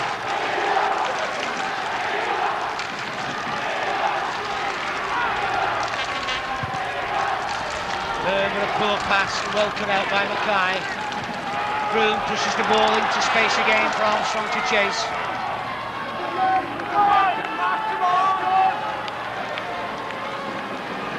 Time is just about up on the clock as we move into injury time here at Mount Smart Stadium. And Manurewa leading Gisborne by 2-1.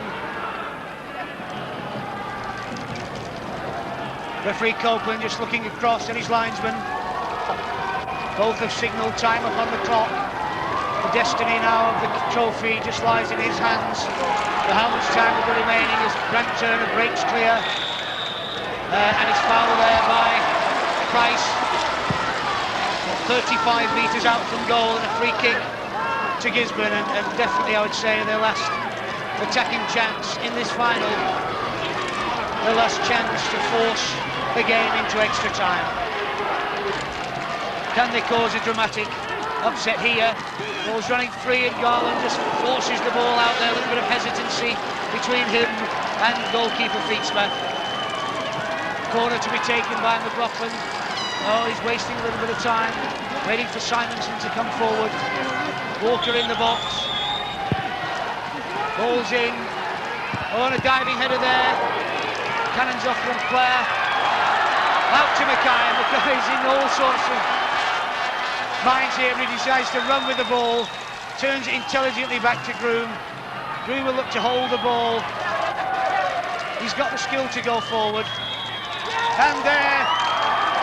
No, it's not the final whistle. He's blown for a foul on Mike Groom, but well into the second minute of injury time now. But certainly no danger on Manurewa. Well into the Gisborne half. Their free kick, all the time in the world. Price is on the ball. Quickly though, taken by David Bright. And Armstrong drifts down, screens the ball. He's in no hurry to cross it.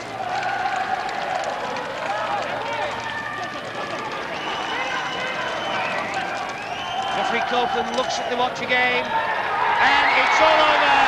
And Manurewa into a final for the second time, winning consecutive Chatham Cup medals in 1978, here again in 1984. And Earl, a well-deserved victory. Manurewa have won the final, John. A good victory as far as they're concerned. I feel sorry for Gisborne City. I feel especially in the second half, they made all the play. They scored one great goal, but unfortunately they couldn't get the equaliser. But full marks to Morris Tillotson and the Manurewa side. They've done well. They took their chances, and that's what it's all about in cup football. Grant Turner down there, very dejected. He's had a marvellous season, Grant Turner. He's a strong player, he's a very emotional player, and he'll be very hurt at this moment of time that his team haven't been able to carry it off. The Manurewa cheerleaders there, and I'm sure the whole city of Manurewa tonight, that's probably the whole of Manukau City, will be delighted with the team's victory. Rudy Fietsma in the background there can take a lot of credit for this, because when the pressure was on, pulled off those two unbelievable saves in that second half. Steve Sumner, the fourth medal for Sumner. Sumner's been in these cup finals with Christchurch United as it was then. He's never been on the losing side. It was his fourth appearance in the final, and it was his 2 goals that gave Manurewa the victory this afternoon, so he'll be delighted. Peter Bryson was just a flashing shot there on the touchline, the player that was injured 2 weeks ago. There's the 2 coaches stood together. Kevin Fallon, I'm sure will have said to Morris, well done, but he's missed out on the treble, and he'll be very disappointed today. He doesn't show a lot of emotion even after winning games, but there's a picture of total dejection by Kevin this afternoon. But he'll get over it quickly, I'm sure. He's had victories, of course, with Nelson in 1977. It was Johnny Noble who played today that scored the penalty in that game that Kevin played in. And of course, he was on the losing end against Mount Wellington last year. But there is the Manurewa team. Delighted, being led up by David Bright, who must be coming to the twilight of his career. A delighted man he'll be this afternoon as he leads the team up the terraces to receive the trophy, the Lecoq Sportif Chatham Cup, after the team's victory this afternoon. David Bright was in the team, wasn't the captain then, but yes, he was the captain, of course, when Manurewa played in 1978, so he's receiving the trophy for the second time off the Right Honourable Roger Douglas, the Minister of Finance.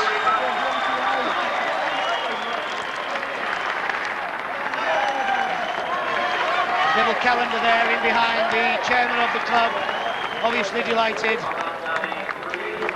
Congratulating Bright. Rudy Feetsma there in behind him. Feetsma really had a faultless display this afternoon. Buzzer Mackay, we've come to know, grafted all afternoon. Marshall coming down the steps. Mark Armstrong did a lot in the first half, didn't see a lot of the ball in the second. Garland there swept very well. There's Steve Sumner, number 10, the goal scorer, receiving his 4th cup medal, winner's medal. And I know he was awake at 3:15 this morning thinking about this game. Maybe he was thinking about the 2 goals he was going to score later in the day.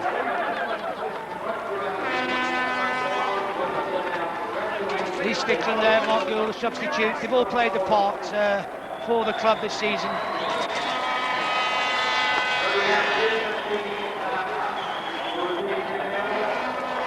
Just to the left in the central picture now we can see Sir Alf Ramsey sat there. I'm sure he's enjoyed the game. Just to the right of Charles Dempsey, the New Zealand Football Association chairman.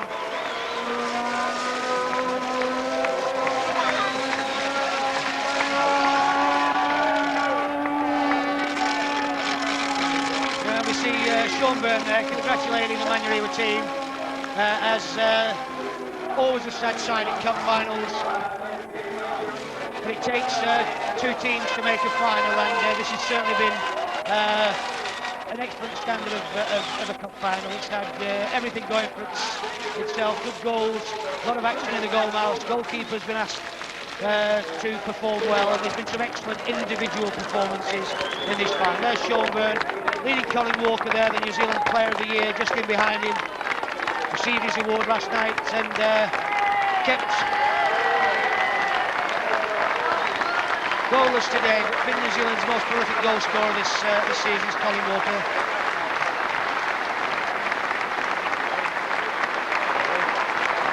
They're handing out the medals is Mr Hayhow, the New Zealand manager of Le Coq Sportif here in New Zealand. John Gillis there, Ken Creswell, Johnny Noka, who